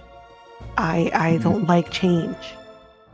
And that's how I felt about Scream 2. I don't like change, but it worked. So, I don't know. So Harry Potter, are they doing like a TV series, or are they doing a movie? They're doing a TV series. Okay. Starting from the beginning. I think it's a refreshing start. Like it's. Yeah, I still don't like it when they've done it with other movies and made TV shows out of them. I didn't like it. I didn't watch any of them. I thought it was stupid. They did it with Rush Hour. They did it with like Beverly Hills Cop. I think they did with that one as well. They did it with Equalizer. Well, Equalizer has apparently done really well. I personally haven't watched it. They did it with Bone Collector as well. They did a show for that as well. I did watch it because I liked Bone Collector. It wasn't that good though. So is J.K. Rowling any? No, she's not a part of it. No. Due to her controversialness, she's not a really. I'm sure she's a part of it to some degree, but she's not like a major force in it. Due to her due to her controversial views. Yeah. But we've hang a left here. Yeah, I know. Yeah. I want to continue talking about Halloween. Yeah. But anyway, yeah. So the last movies were horrific, but 2018 is an incredible movie, and I now was able to buy the original movie, so I own it. Very happy. I'm happy with that. And one of the suggestions was, do you want to buy this movie? And it was the 2021 one. And I'm like, no, thank you. I don't want to rent it. I don't want to buy it. I'm not wasting my money on that movie at all. I watched it because I had Crave. So it was there. So I watched it. But like I said, I didn't finish it because once you introduced the ghost of his sister, I was completely out. I'm like, no. No. So so a whole different movie from there. So it was giving me Scream 3 vibes, but it worked with Scream 3. It doesn't work here. I didn't know. But yeah, with 2018 again, they had a lot of Easter eggs to the first movie, with like the closet. This time Laurie being the one advancing on the closet to see if he's in the closet. I loved that. They had the scene with, I can't remember who it was, but there was someone who was stabbed with the knife, and then he's just hanging there with the knife in his chest. I can't remember who it was though. So you have that. Yeah, what else was there? There was something else as well that happened that I thought was really, really cool that I was picking up on. But that I loved. And then the other part of it too that I think was again very, probably its own Easter egg, but very reminiscent to the first movie, was the randomness of some of the killings. Oh, I remember who it was. It was the boyfriend of the babysitter with the little black kid. It was him. He was stabbed and was just hanging there against the wall when the cop walked in and he saw that. And I believe the babysitter, was stuffed in the closet again, also very reminiscent to Linda being stuffed in the closet. So that was really cool. But the randomness of some of the killings as well was like, he literally like enters into this one woman's home in 2018, I think he grabbed a hammer on the way in, hammers her to death, just random. It was completely random. He left a baby because she had a small baby, so the baby's left crying by themselves in the crib, but baby's fine. He walks out the house. He goes to another house where this woman was just like on the phone, minding her own business. You see him walking down the side of the house, gets inside the house when she's off the phone, and stabs her as she's closing the blinds. And then he leaves, he dips out of the house. So it was very random killings, which I think, again, is so reminiscent to the first movie where all of this was so random. So at least like you had a little bit of like the random kills with him, because a lot of the other kills like had some sort of motive, I guess, to it. Like he needed to get the mask back, and he needed to get free to get whatever. Like they all had purpose. He needed the car. They all had some sort of purpose to it. So at least you had a little bit of that. The other part. Go ahead. So I have a question for you guys. Like, what is the best moments in the Halloween series that you guys think? Like, who, like, all of best them? Like, all of them together. All out of all. Oh, of Jesus. Them. Or all of them that you watched. Oh, man. John, do you want to go first? Oh, no, you go ahead. Okay. I see what you did there.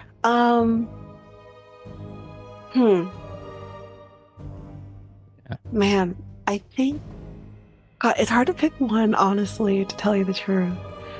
But if I had to pick one, I think because it had I mean, I don't condone anyone being killed, but I mean, you needed to also be taught a lesson here.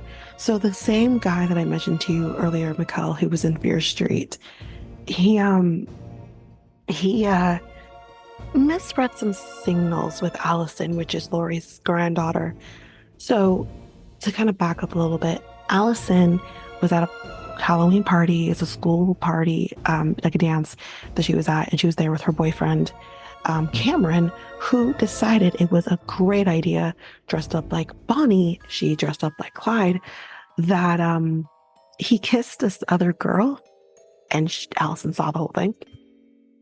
So they get into an argument. She dips with the guy from Fear Street. I can't remember what his name is in the movie. I think it's Rob or Robbie or something. I can't remember. Anyway, neither here nor there. They're walking home. They take a shortcut, which is basically cutting through someone else's home. And he misreads her signals here because she sees him as a friend, and that's it. He probably has like a little bit of a crush on her, and he tries to kiss her without consent. Okay. And she's like, "What are you doing?" And he's like, "Well, you and Cameron are done." She's like, "Okay, just because me and Cameron are done does not mean I'm going to be with you." So she like dips, leaves him in this property. The lights are turning on, like the floodlights are turning on, and he's like freaking out just because the floodlights are turning on. And she's like, "It's like automatic, you idiot." So she's like leaving him. Meanwhile, Michael's in the area, like right there, watching this whole thing. And dude from Fear Street sees him, and he's like, "Oh, I'm sorry, I'm just trying to take this nice girl that I like, through a shortcut and blah, blah, blah. Like, I'll get out of your hair now." And Michael's just standing there, obviously just watching him. And the floodlights turn off, and he's like, "Okay, you're acting really weird." And then the floodlights turn back on, and Michael's just right there and like starts stabbing at him. And he's like, "Oh my God, help me." Like he's like running to the gate, and he gets killed at the gate. Allison can hear the whole thing, and she's like, "Oh my God, like hell." So she goes back to see what's going on, and she just sees him like hanging there by there's like a gate there, and he's just hanging there by the gate.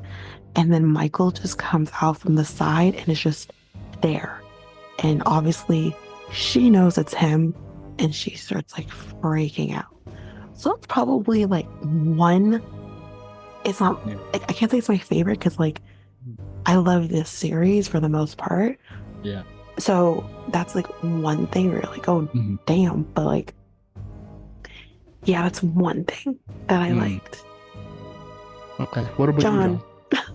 I don't know. For me, it's the music. The music makes it. Oh, the music. Music. Okay. Oh, the music. It's the music that always tells you he's there. Yeah. And it is the classic music, but that's the music it's always been. And the music. It's okay. Yeah. I'm with you on that one. The music is incredible. Yeah. Mikel from age 20. Do you have a favorite? Let's see. It's basically the part towards the part towards the end where she just like she was trying to get the van and everything. That was one of my favorite parts. I thought it ended, and no, it didn't. Yeah. You thought it would end there. Yeah, and then it's like, "Oh wait, no, no, it's not ending there." She had like the police at gunpoint and every single thing, and then stole the van and just ran off with Michael Myers. So like, it was I do remember that scene, and I was like, holy, like you think it ends there, and it's like, nope, we got more. Yeah. That was the turn of events. Yeah. The other thing too in 2018. Now, I was a little confused about this. The police officer, like the main police officer in 2018, he's supposed to be somewhat connected to 78. How? So is that LL Cool J or no? No, LL Is Cool J's not in 2018. Okay, no. Yeah, no, he's not in 2018. No. He's a security guard, right? He was a Not security guard. Yeah. Oh, okay, not the police. No. This is a different person altogether. He was the cop that stopped Loomis from killing Michael Myers in He's the supposed 28. to be the cop? Yeah, not the sheriff. He's another officer. He was a responding officer, and Loomis was going to kill Michael Myers by shooting him through the head. In that continuity, he comes out and Michael's still on the ground instead of being gone. So he comes out, Loomis is going to kill him, and he stops him from doing it. Oh. So he was one of the responding officers to the scene. There's more on it in Halloween Kills. Okay. They expand his role, but yeah, that's how he's connected as of everything you know in 2018. Yeah, because I was trying to figure out, like, he can't be the sheriff. He can't be, like, Annie's dad. He can't be Annie's dad. Like, that would be impossible. Like, he would be ancient right now. So, yeah, I'm just trying to understand that. So, okay, that makes sense.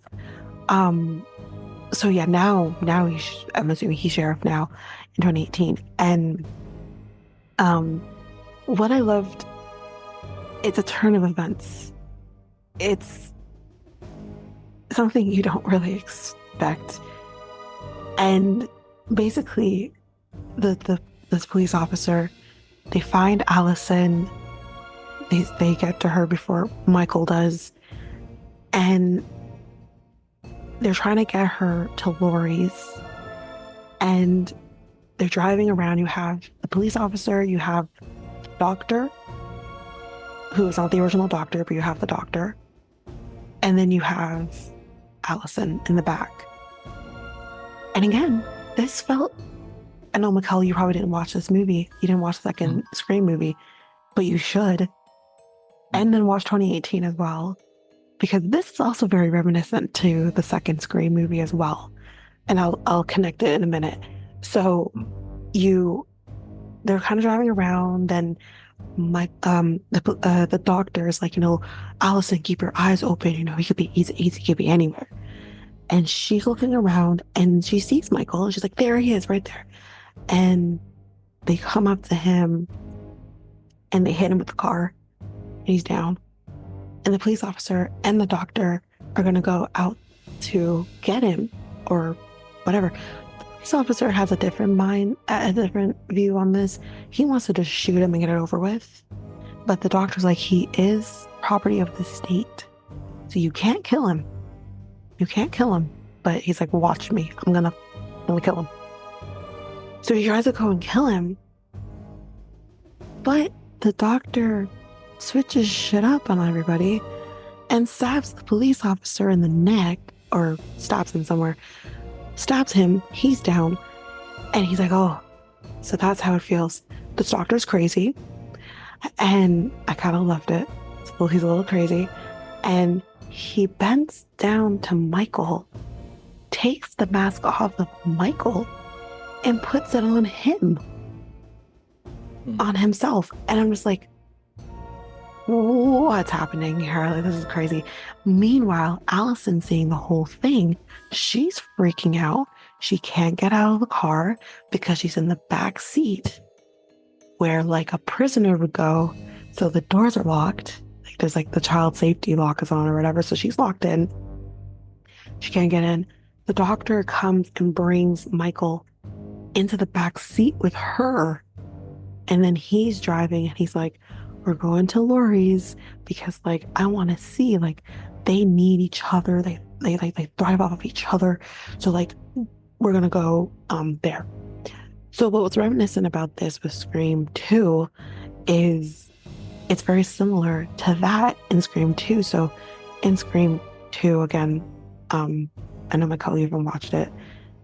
They are going to take Cindy and her friend to a safe house to protect her from Ghostface. And these police officers, I can't remember exactly how it happened, but they see something and they go to to see what's going on. or they got in an accident. I can't remember, but either way, how they end up in this alleyway. Cindy and the friend are stuck in the back seat of those car. Again, police car, so they can't get out, and they're also trapped with the cage thing in the front. And same thing with Allison, so they can't get out. And Ghostface is just coming and just stabbing the fuck out of these police officers, so they're dead. And he tries to get into the car to drive them where he needs to drive them. I won't spoil anything, but based on who it is, we know where he's trying to take them. And they crash. So Ghostface is like passed out, and they're trying to like get out. So I won't say anything else past that, because they do get out, but I won't say how or what happens or whatever. But it was very reminiscent to that movie for me. Watching that scene, I'm like, okay, it's very similar, and you're out of control. You don't know what to do, and yeah. So that's basically all I can really, because we kind of talked about the Michael being killed in a fiery pit of hell. I guess also with that scene as well, like Laurie shoots him in the hand with the gun because he like attacks her through the door, and so that's how she's able to like kind of track him, because he's bleeding, and that's why she goes upstairs and everything. And yeah, I think it's kind of it, really. Yeah. For So Halloween. where do you guys see Halloween ranking your horror movie series of all time? Like, we're I in know rank that's it? one. Yeah, like top 5 or like top 3. John, do you want to go first? For Halloween, I mean, they're amongst my favorites, but for me, I'm more of a big John Carpenter fan. I grew up watching his movies, so I enjoy the Halloween movies. But honestly, I mean, it's not my absolute favorite. My favorite is a movie that John Carpenter did. It was his follow-up movie to Halloween called The Fog in 1980-81. I've heard of it, yeah. That's my personal favorite. Okay. Interesting. Yeah, I think I haven't seen it. I have definitely heard of it. But yeah, I that's all I can contribute to that. For me, I love Halloween. I can't say it's my number one, only because I think for me, Scream holds that place in my heart. That's for me is the one that I grew up watching. I was young when I watched the first 2 movies. At that point, I think it was only those 2 movies at the time that I had started watching them. So I just showed my age. So I think for me, like that's always gonna be number 1 for me. But Halloween, I think it has to be a close second, just because of how much I love Michael Myers. It is a close second, but honestly, like, yeah, I think that's all I can really say for me. Okay. Yeah. For myself, I'm not much of a horror type of guy. Now, like I watch mixture of movies. Like the only thing that I can tell you guys is that that I only watch horror element type of movies. Like even like the animation ones too. Like I would say Casper the Friendly Ghost. It's not Okay. It's not really horror. Not really a horror, but it just felt like little Not tiny really. moments. It's not really. A little bit. It's literally called Casper the Friendly Ghost. I mean, the uncles aren't scary either. I mean, ghost. It has ghosts. Okay. All right. I feel like Ghost, Patrick Swayze Ghost is scarier than Casper. Anyways. I mean, Addams Family is another one too. Okay. But that's more classic. Comedic. But there's original ones that are not comedic as well. So like, the Addams Family. Of the Addams Family? Yes. Isn't it like a little bit comedic? I mean, the original is not that comedic. Like the original, like the original. Yeah, the Yeah. original, like black and white. A different time though. Yeah. It Yeah, could have true. still meant to be comedic, and this was just the times, you know. I just Yeah. haven't seen Addams Family to not be Yeah, some yeah. form of comedy, even if it's True. like subtle. True. Yeah. It did have its animation adaptation as well. So like basically, Mhm. Yeah, as well. more recently. And then it, like, I'm a fan of the original, like the original, like the one in the Like the original, like the not what's his name? Shoot, what's his name? Oh, you know what? I need to have my card taken away. How do I keep forgetting his name? Keep talking. I'm gonna find his name because that's gonna bother me. Yeah. But not the new ones. The first one I wasn't. Yeah, no, I know which one you're talking about. Like it's this guy, Tim Curry. There we go. I knew it was coming to me. Tim Curry. Yeah. Oh, I love Tim Curry. I love him. That one's good. I love Tim Curry. It's sad, like where he's at these days, unfortunately. But I love him. Mhm. Okay, I'm not gonna geek out over Tim Curry right now, but I love him. Like Annie, Home Alone 2. Yeah. He was in Criminal Minds as well. Yeah. I loved him in Criminal Minds. It was his episodes on Criminal Minds were incredible. Anyway, sorry, I'm not gonna geek out about Tim Curry. Continue. You're good. I know you got your Goosebumps and you're not afraid of the dark. I know those are like TV. You know series. what? I watched back. You're not afraid of the dark.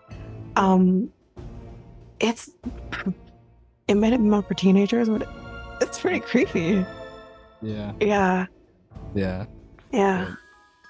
That's. And you got your Beetlejuices. Sorry, that's me. I love Beetlejuice. Beetlejuice. Yes. Have you seen Beetlejuice? Yeah, I've seen it. It's okay. Yeah, it's good. It's not like crazy scary or anything. It's not crazy. It wasn't meant to be. I think they're gonna up it in the new movie. Yeah. They're gonna up the fear element a little bit. Yeah. Yeah, it wasn't meant to be like crazy. Is that scary? Is that coming out this year? Yeah, so I think it's September or October. It's coming out. Yeah. Okay. Interesting. I'm excited. Okay. Yeah. Okay. Yeah, that's pretty much it for me. For like, because I'm not too deep into horror movies. So yeah. Yeah. No, for me too. Like I wasn't like crazy in horror either. I didn't like. I think it was the feel of being you're not in control of yourself in those moments because you are getting scared and whatever. Depending on the movie you're watching, I didn't like that. I still kind of don't, but I feel like for me, like I'm kind of branching out a little bit where I am kind of seeking that out a little bit. If you want more details on, you getting scared and the kind of addiction of that, you can head over to our original Halloween episode we did last year. We talk about it. But yeah, I do seek that out a little more, I think. So that's why I'm kind of like branching out. I'm like, oh, I want to watch this. I want to watch this. I want to watch this. So it's, yeah.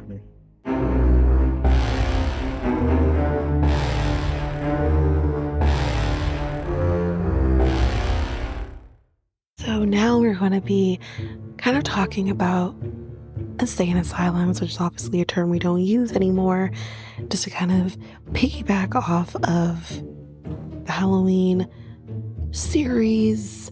And yeah, that's what we're going to be talking about now. So let's get into it. So insane asylums have a long and unsavory history, but they weren't originally intended as sites of horror. The origins of mental asylums, and an antiquated and loaded term that is now retired from the field of mental health treatment, came from a wave of reforms that experts tried to enact in the 19th century. These facilities catered to mentally ill people with treatments that were supposed to be more humane than what was previously available. But mental health stigmatization, coupled with an increase in diagnosis, led to severely overcrowded hospitals and increasingly cruel behavior toward patients. These quote-unquote insane asylums subsequently turned into prisons where society's undesirable citizens, the incurables, criminals, and those with disabilities were put together as a way to isolate them from the public. Patients endured horrifying treatments like ice baths, electric shock therapy, purging, bloodletting, straitjackets, forced drugging, and even lobotomies, all of which were considered legitimate medical practices at the time. It wasn't until the terrifying conditions at these mental health facilities were revealed through undercover investigations and patient witnesses that they were brought to light. In 1851, Isaac Hunt, a former patient at the Maine Insane Hospital, sued the facility, describing it as the, quote, most iniquitous, I think is the word, villainous system of inhumanity that would more than match the bloodiest, darkest days of the Inquisition or the tragedies of the Bastille. So now we're going to talk about 7 of the worst insane asylums that we had. So we had the Trans-Allegheny Lunatic Asylum, which was the mental health haven, then turned lobotomy lab. From the outside, the facade of Trans-Allegheny Lunatic Asylum looks almost magnificent, with tall brick walls and an elegant bell tower on top, but the remnants of its abusive past still linger inside. The Trans-Allegheny Lunatic Asylum first opened in 1863 in West Virginia. It was the brainchild of Thomas Kirkbride, an American mental health reformist working to improve patient treatments. Kirkbride had advocated for more holistic treatment of mental health patients, which included access to fresh air and sunlight within a healthy and sustainable environment. Thus, a number of hospitals based on Kirkbride's progressive treatment philosophy were opened across the country, including the Trans-Allegheny Lunatic Asylum. The 250-bed facility was a sanctuary when it first began operating. It featured long, spacious hallways, clean private rooms, and high windows and ceilings. The grounds and a sustainable dairy, a working farm, waterworks, a gas well, and a cemetery. But its idyllic stays didn't last very long. About 20 years after it opened, the facility began to become overwhelmed by patients. An increase in both mental health diagnosis and stigma surrounding those conditions led to a major uptick. By 1938, the Trans-Allegheny Lunatic Asylum was 6 times over capacity.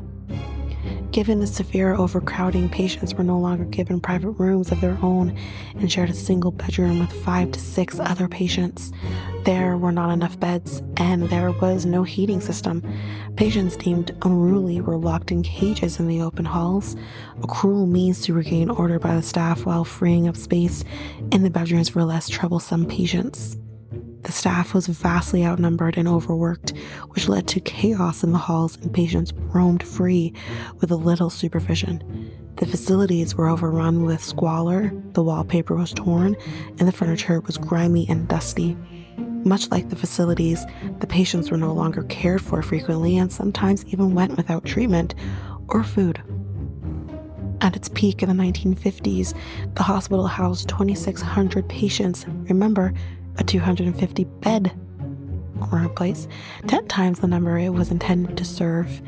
In addition to the facility's decline to sanitation and patient care, a new horror reared its head. An experimental lobotomy laboratory run by Walter Freeman, ever heard of him? The infamous surgeon who was a top proponent of the controversial practice. His ice pick method involved slipping a thin, pointed rod into the patient's eye socket and using a hammer to force it to sever the connective tissue in the brain's prefrontal cortex. It's unclear exactly how many victims suffered at Freeman's hands, but it's estimated that he carried out a total of 4,000 lobotomies in his lifetime, one that we may talk about in a later episode. His lobotomies left many patients with lasting physical and cognitive damage, and some even died on the operating table.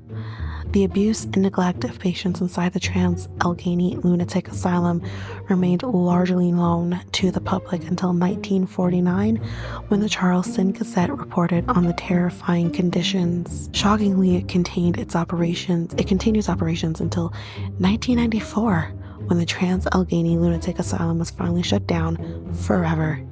Today, the manor-like facility is a museum of sorts. Exhibits in the Kirkbride, the main building of the asylum, include art made by patients in the art therapy program, treatments of the past including straitjackets, and even a room dedicated to restraints. Visitors can also take a so-called paranormal tour, where devout ghost hunters swear they can hear echoes of terrors gone by. Next, we have Willard Asylum for the Chronic Insane, which is a sad memorial of forgotten patients. One of the eeriest landmarks of upstate New York is probably one you've never heard of. It is the abandoned Willard Asylum for the Chronic Insane, a sprawling facility that once housed the most vulnerable members of society. The Willard Asylum was among the growing number of mental health care facilities opening up around the country in 1869. Mental health advocates like New York Surgeon General Sylvester D. Willard were pushing for state-run facilities that would provide mental health patients with more humane treatments. Back then, it was common for people diagnosed with mental health conditions to be bound up and chained like animals in almshouses or shelters. Willard's idea of a special facility where mental health patients were looked after by the state was approved by President Abraham Lincoln, who signed off on the proposal for Willard Asylum 6 days before his assassination.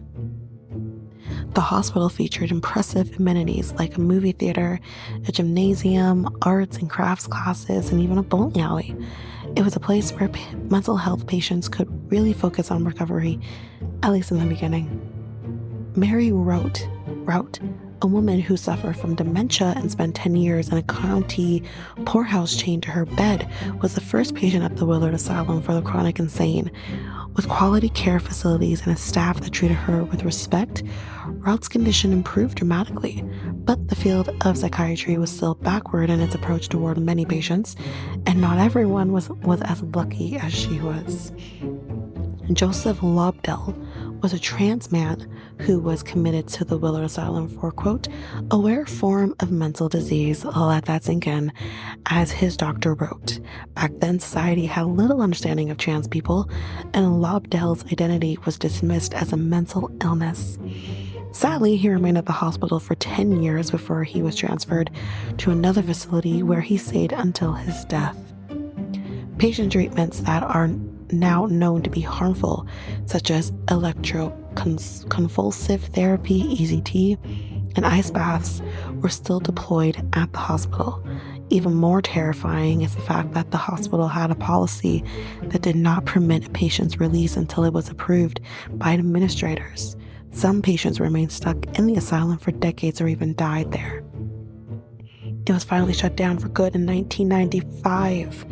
The site is now abandoned, though some parts are currently being reused as training facilities and dorms by the New York Department of Correctional Facilities. One day, a state employee cleaning out the old facility found a trove of suitcases in the attic. The luggage was filled with the belongings of patients who died at the hospital. As it turns out, the hospital staff had hidden away their belongings when no loved ones came to claim their possessions. The startling discovery has become Willard Asylum's most famous feature. As a result, the Willard Suitcase Project was born to compile and archive information about the owner of each suitcase that was sadly left behind. Next, we have Danvers Lunatic Asylum, the notorious Hell House of the Hill, or on the Hill. Looking at it today, one would never believe that the Gothic-style stately building atop a hill in Danvers, Massachusetts, was once a notorious mental health institution. Danvers State Lunatic Asylum, later rebranded as the Danvers State Hospital, had a reputation of oppressive treatments and abuse, abuse so severe that horror writer H.P. Lovecraft used it as a setting in his work, fictionalized it as Arkham Asylum. DC Comics also latched onto the Institute's terror-filled past by creating their own Arkham Asylum, which served as a backdrop for the ultra-psychotic villains in the Batman universe. This was quite the fitting connection given the Institute's original design from above looked like a bat in mid-flight, a design that was supposed to help draw in a breeze through the entire facility. But the horrors at the Danvers State Insane Asylum weren't made up like stories and comics. They unfortunately were real. At first, the State Lunatic Hospital at Danvers seemed to be on the right path, as they always are. The idea was that the facility, which was made up of at least 40 separate buildings, would be self-sustaining with several treatment amenities on site. The hospital's main goal was to completely cure patients of their illness. It was opened in 1878 and meant to serve 450 patients, but as mental health diagnoses grew in the late 19th century, so too did the demand for facilities like the State Lunatic Asylum. At its peak, the hospital held more than 2,000 patients, but its rapid growth was not supported by increased funding despite repeated pleas to the state. Overcrowding quickly led to a decline in cleanliness and sanitation. Patients were reportedly left running around naked and lived in their own filth. And brutal treatment methods such as ECT and lobotomies were enacted by the staff. At the time, doctors believed lobotomies could rid the mind of sickness, even though in many cases the procedures left patients in worse states than before, sometimes left to death, as we know. The prevalence of lobotomies and patient experiments at State Lunatic Asylum led neurology experts to dub it the birthplace of the prefrontal laboratory lobotomy. When lobotomies didn't work, patients were deemed incurable, strapped into straitjackets, and left in deteriorating states. The abysmal conditions at the Danvers State Insane Asylum spoke for itself. A total of 278 people died at the hospital in 1939 alone. The mistreatment and abuse at Danvers continued until 1985, when most of the facility was shut down, but the asylum wasn't fully closed until 1992. The property has since become a popular site for thrill seekers looking for supernatural encounters. In 2005, large portions of the rundown property were torn down and rebuilt into apartments. The only remnants of the hospital are gravestones at two nearby cemeteries. Among the 770 bodies are the hospital's patients, marked only by a series of numbers on their headstones. Next, Philadelphia State Hospital and Byberry, which is Pennsylvania's murder house. One of the most infamous mental health hospitals of the 20th century is none other than the Philadelphia State Hospital and Byberry, where reports of violence between staff and patients were left unchecked, leading to a number of murders on site. The facility initially opened in 1903 as a working farm where a few patients from other overcrowded mental health hospitals were placed. But eventually the population grew so much that the facility was turned into a full-fledged multi-campus hospital. The Byberry Mental Hospital's out-of-control growth made it difficult to recruit qualified people to work there. Many hires had no relevant background whatsoever and were just brought in to fill staff positions. During World War I, the hospital also got many of its workers from the 3,000 conscientious objectors who were sent to work at mental hospitals around the country. A lot of the anti-war recruits became valuable sources revealing the terrifying violence inside what became known as Byberry Mental Hospital. One staffer reported witnessing a patient stabbing another patient with a sharpened spoon. Other staffers alleged that some of the hospital's workers would frequently beat and abuse the patients. In 1919, 2 orderlies confessed to strangling a patient until his eyes popped out, blaming their actions on PTSD from the war. Despite the murder confession, the orderlies were kept on staff and even given a pay raise. Some patients at the facility would go missing only to be found asleep on the lawn of a neighboring resident, or in the most extreme cases, dead by suicide. Patient escapes were common due to the hospital's open-door policy, which enabled high-functioning patients to come and go as they pleased, but other patients who disappeared sometimes showed up dead on the facility's grounds. One woman patient was brutally raped and killed with her body left somewhere on the property. It wasn't until staff noticed patients carrying teeth, which had belonged to the deceased woman, that her body was discovered. Oh, the groundskeeper found at least 2 other dead patients while clearing out weeds. In addition to common treatments like ECT and lobotomies, doctors at the Byberry Mental Hospital also performed a water cure.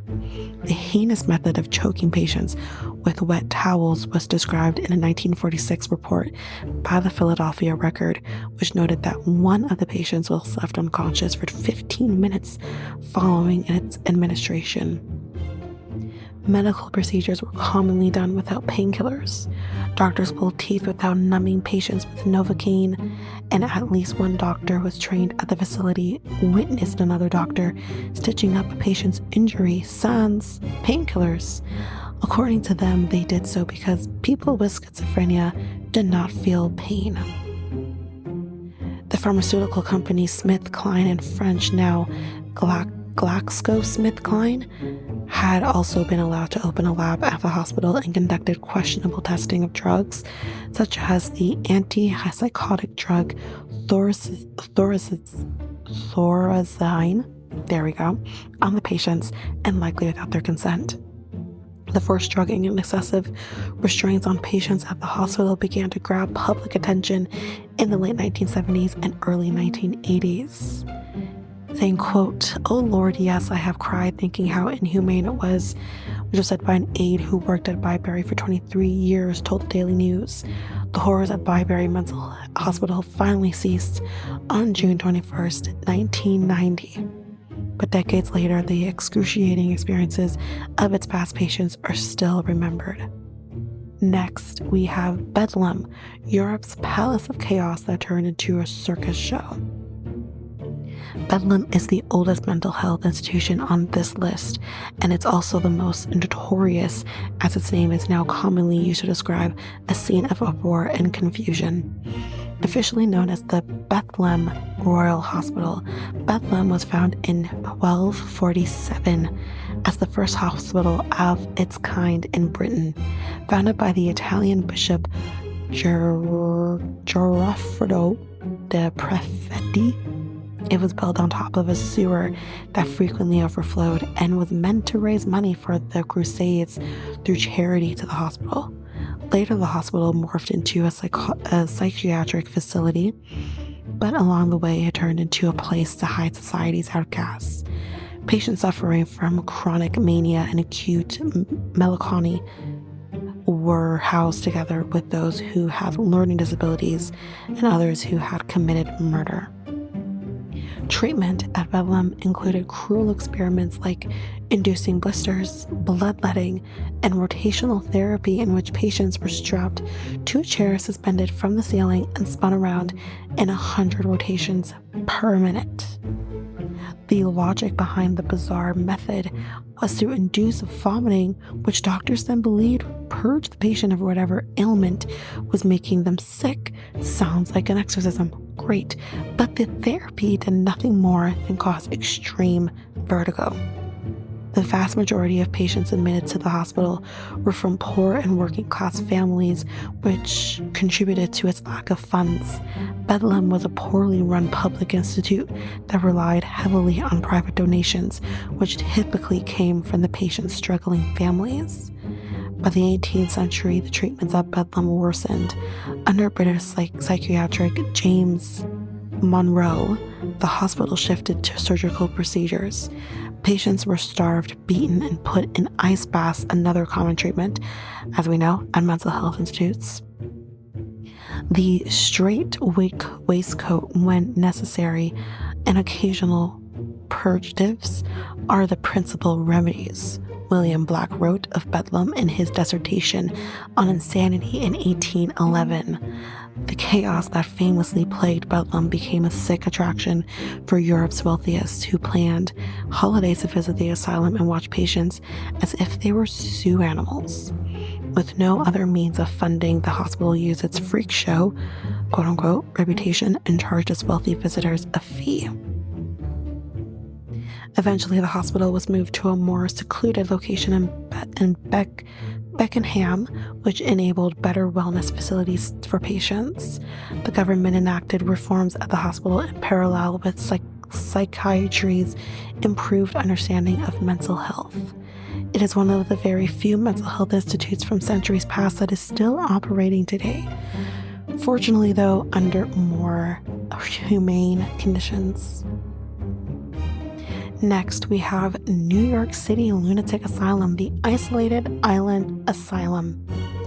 Many of the mental health institutes of centuries past symbolize the neglect and stigma placed on society's most underserved populations. These asylums often housed those who were not actually ill, such as criminals, people with disabilities, and sometimes even immigrants. They were targeted because they were deemed unwanted by society, and thus they were all banished together. No other institution signified this deliberate marginalization as much as the New York City Lunatic Asylum.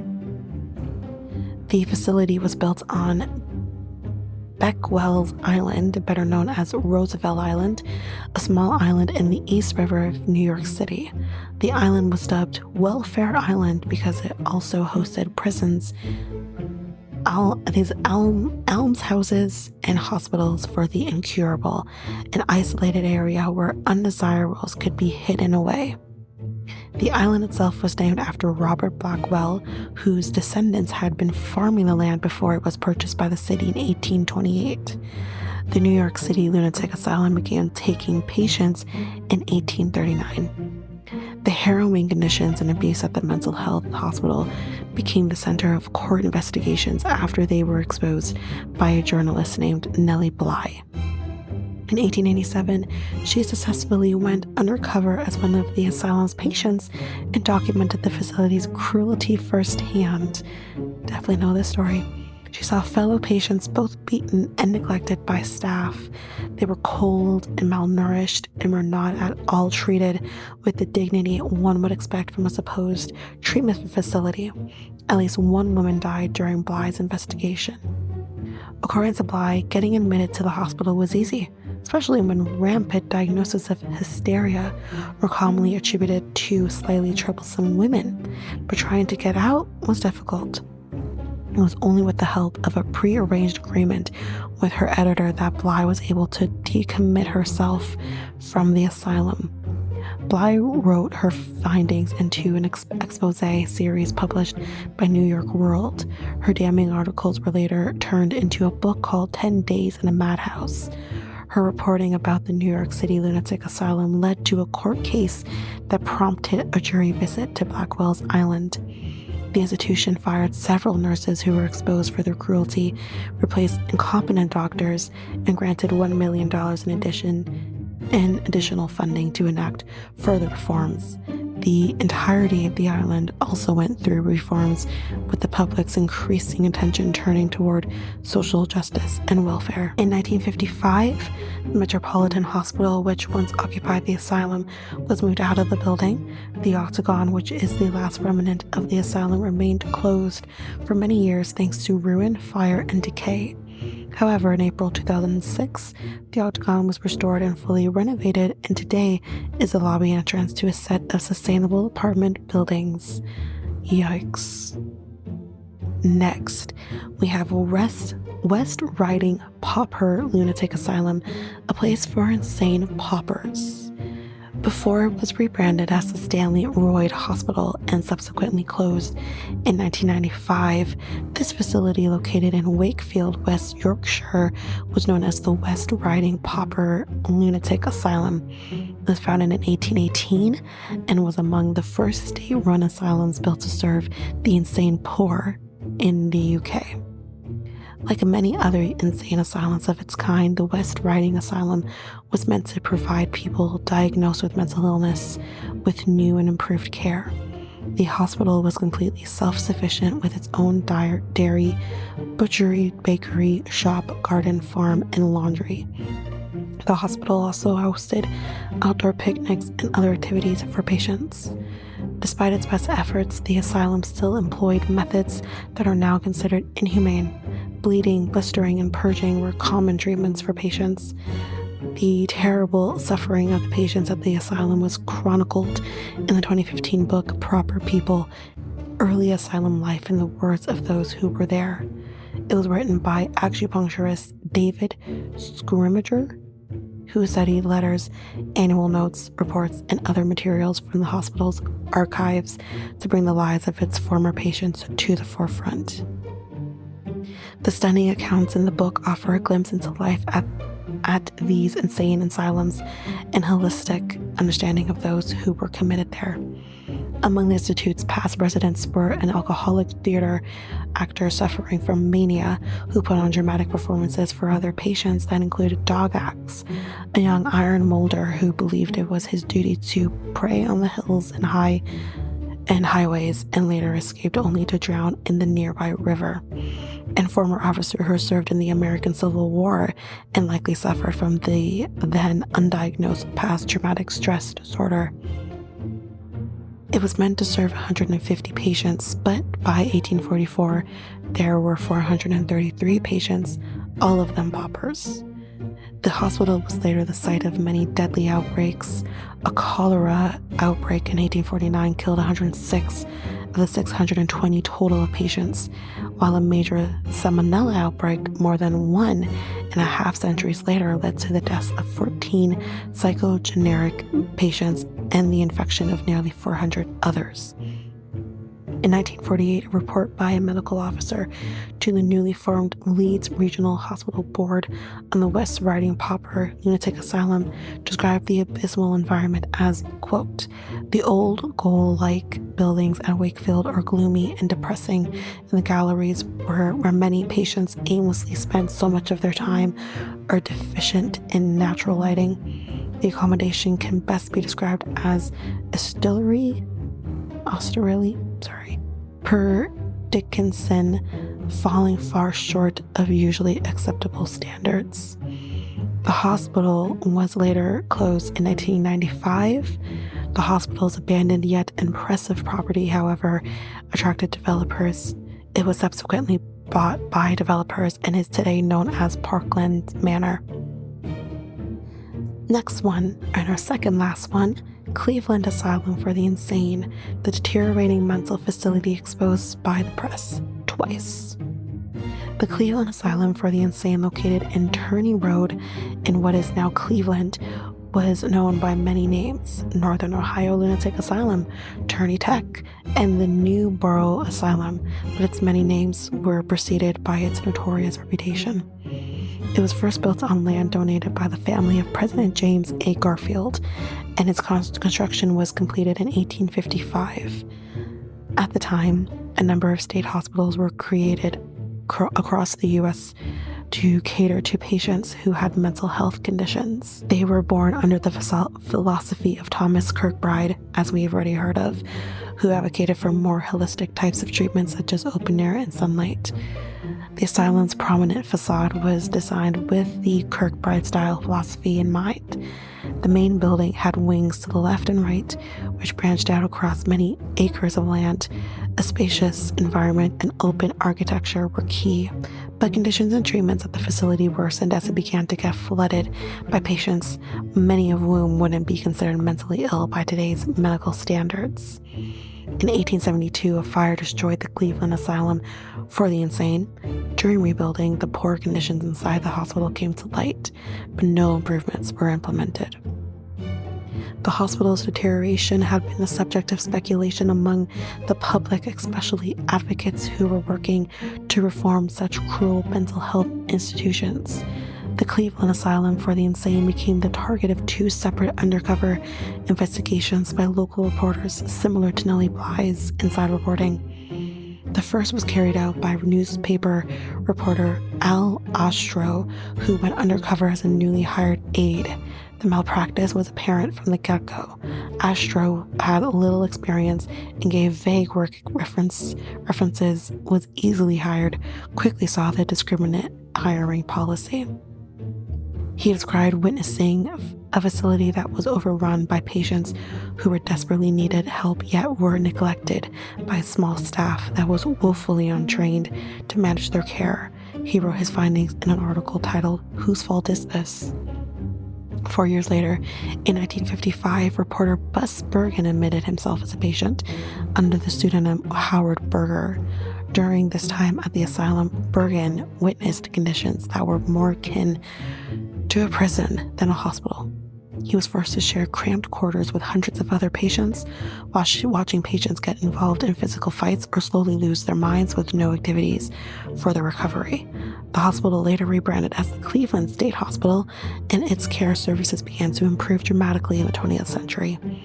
In 1975, it was turned into the Cleveland Development Center, a short-lived care center for patients with autism.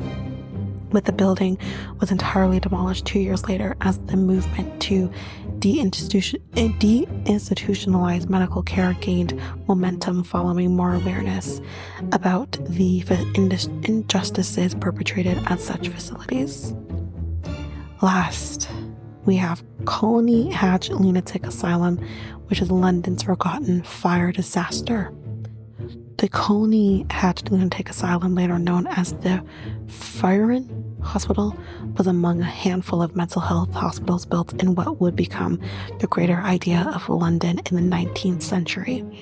It was designed by Samuel Dawkins with the guidance of John Connolly, the superintendent of Hanwell Asylum, with an Italian architectural style in mind. The expansive building had 6-mile-long corridors that stretched over 119 acres of land. Insane asylums were novelties during the period, so its opening received much attention. The first foundation stone was laid in May 1849 by Prince Albert, and the total cost of the facility's construction totaled nearly £400,000. Indeed, it was the largest of the early asylums built in Europe at the time. The hospital officially opened on July 17, 1851, and quickly housed its maximum total of 1,000 patients. But as mental health hospitals across the UK became overcrowded by the growing demand for treatment, so too was the Colney Hatch Lunatic Asylum. Even after undergoing design expansions to bring its occupancy up to 2,000, the facility was still flooded with too many patients. By the 1860s, the facility had become so overrun that it had to break its original anti-restraint ethos. Overwhelmed staff began putting their most challenging mental health patients in restraints, and care at the facility subsequently declined. At its peak, the hospital housed over 3,000 patients. As if the subpar conditions weren't enough to contend with, the asylum was hit by a major fire on January 27, 1903. The wooden wards caused the fire to quickly spread across the facility, as cramped conditions contributed to the horrific deaths of many of the patients inside. As the Boston Evening Transcript put it, quote, "Some of the lunatics were burned, in their beds, and the charred remains of others were found huddled together in corners, while groups of partially consumed bodies on the side of the corridors showed that many persons lost their lives and sacrificed those of others in their frantic efforts to force a passage through the flames to the main building." The Hornsea Fire Brigade was the first to respond to the call. They dammed a brook by the bottom of the slope, which was 400 yards from the fire, but the fire was too strong to contain. The flames killed 52 people inside the hospital. All of the victims were women. The extent of the tragedy cemented it as one of the worst peacetime fires in London's history. After the fire, the Colney Hatch Asylum was renamed the Fireman Hospital. It continued to serve patients with psychiatric conditions until it closed in 1993. Do we see a trend here? All of them closed down except for one in the 90s. The other one is still going. It's crazy. The empty property was later purchased by the developers and converted into a luxury apartments called Princess Park Manor, a popular residence for Britain's rich and famous. The developer's website mentions nothing about the property's horrific past as a center for downtrodden mental health patients, inducing a jarring contrast with its present use as a ritzy residence. Still, no matter how hard they may try to bury it, the asylum's history will continue to live on through those who know its story. And that is the end of our little deep dive on asylums.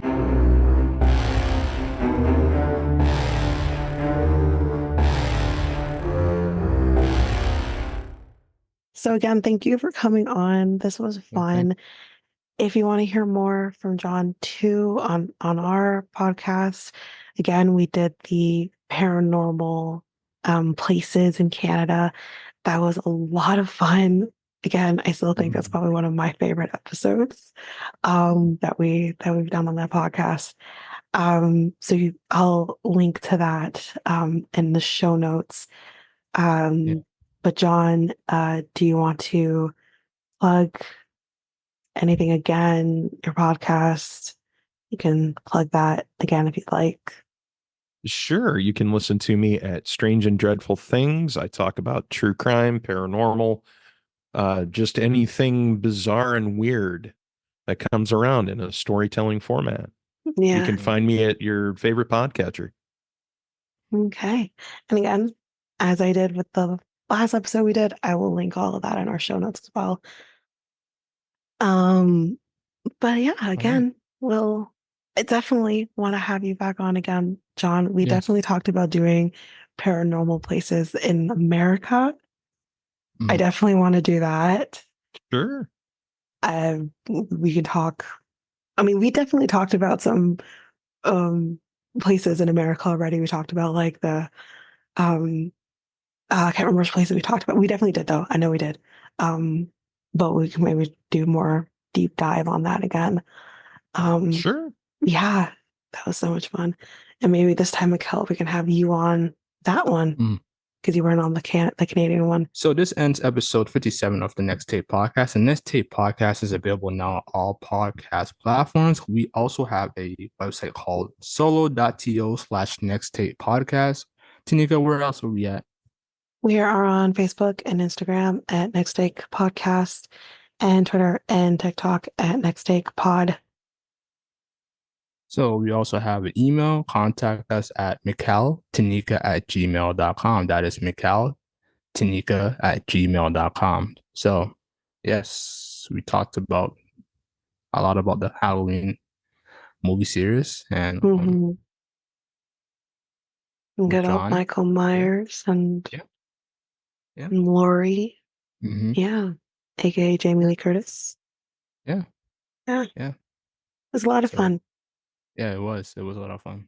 Yeah. And this also ends our Halloween series as well. We're ending it with this movie. Which just seems very fitting because I think this comes out on Halloween. So there you go. And then we're gonna go into November. That's what we're doing. Yeah. Counting days to Christmas, right? Which we're gonna have a similar formatting for Christmas as we did with Halloween. Right. Which I'm excited to talk about for sure. Do that. Yeah. Okay. All right. So I'm Mikel and I'm Tanyka. We're out until next week. Peace, guys. Bye.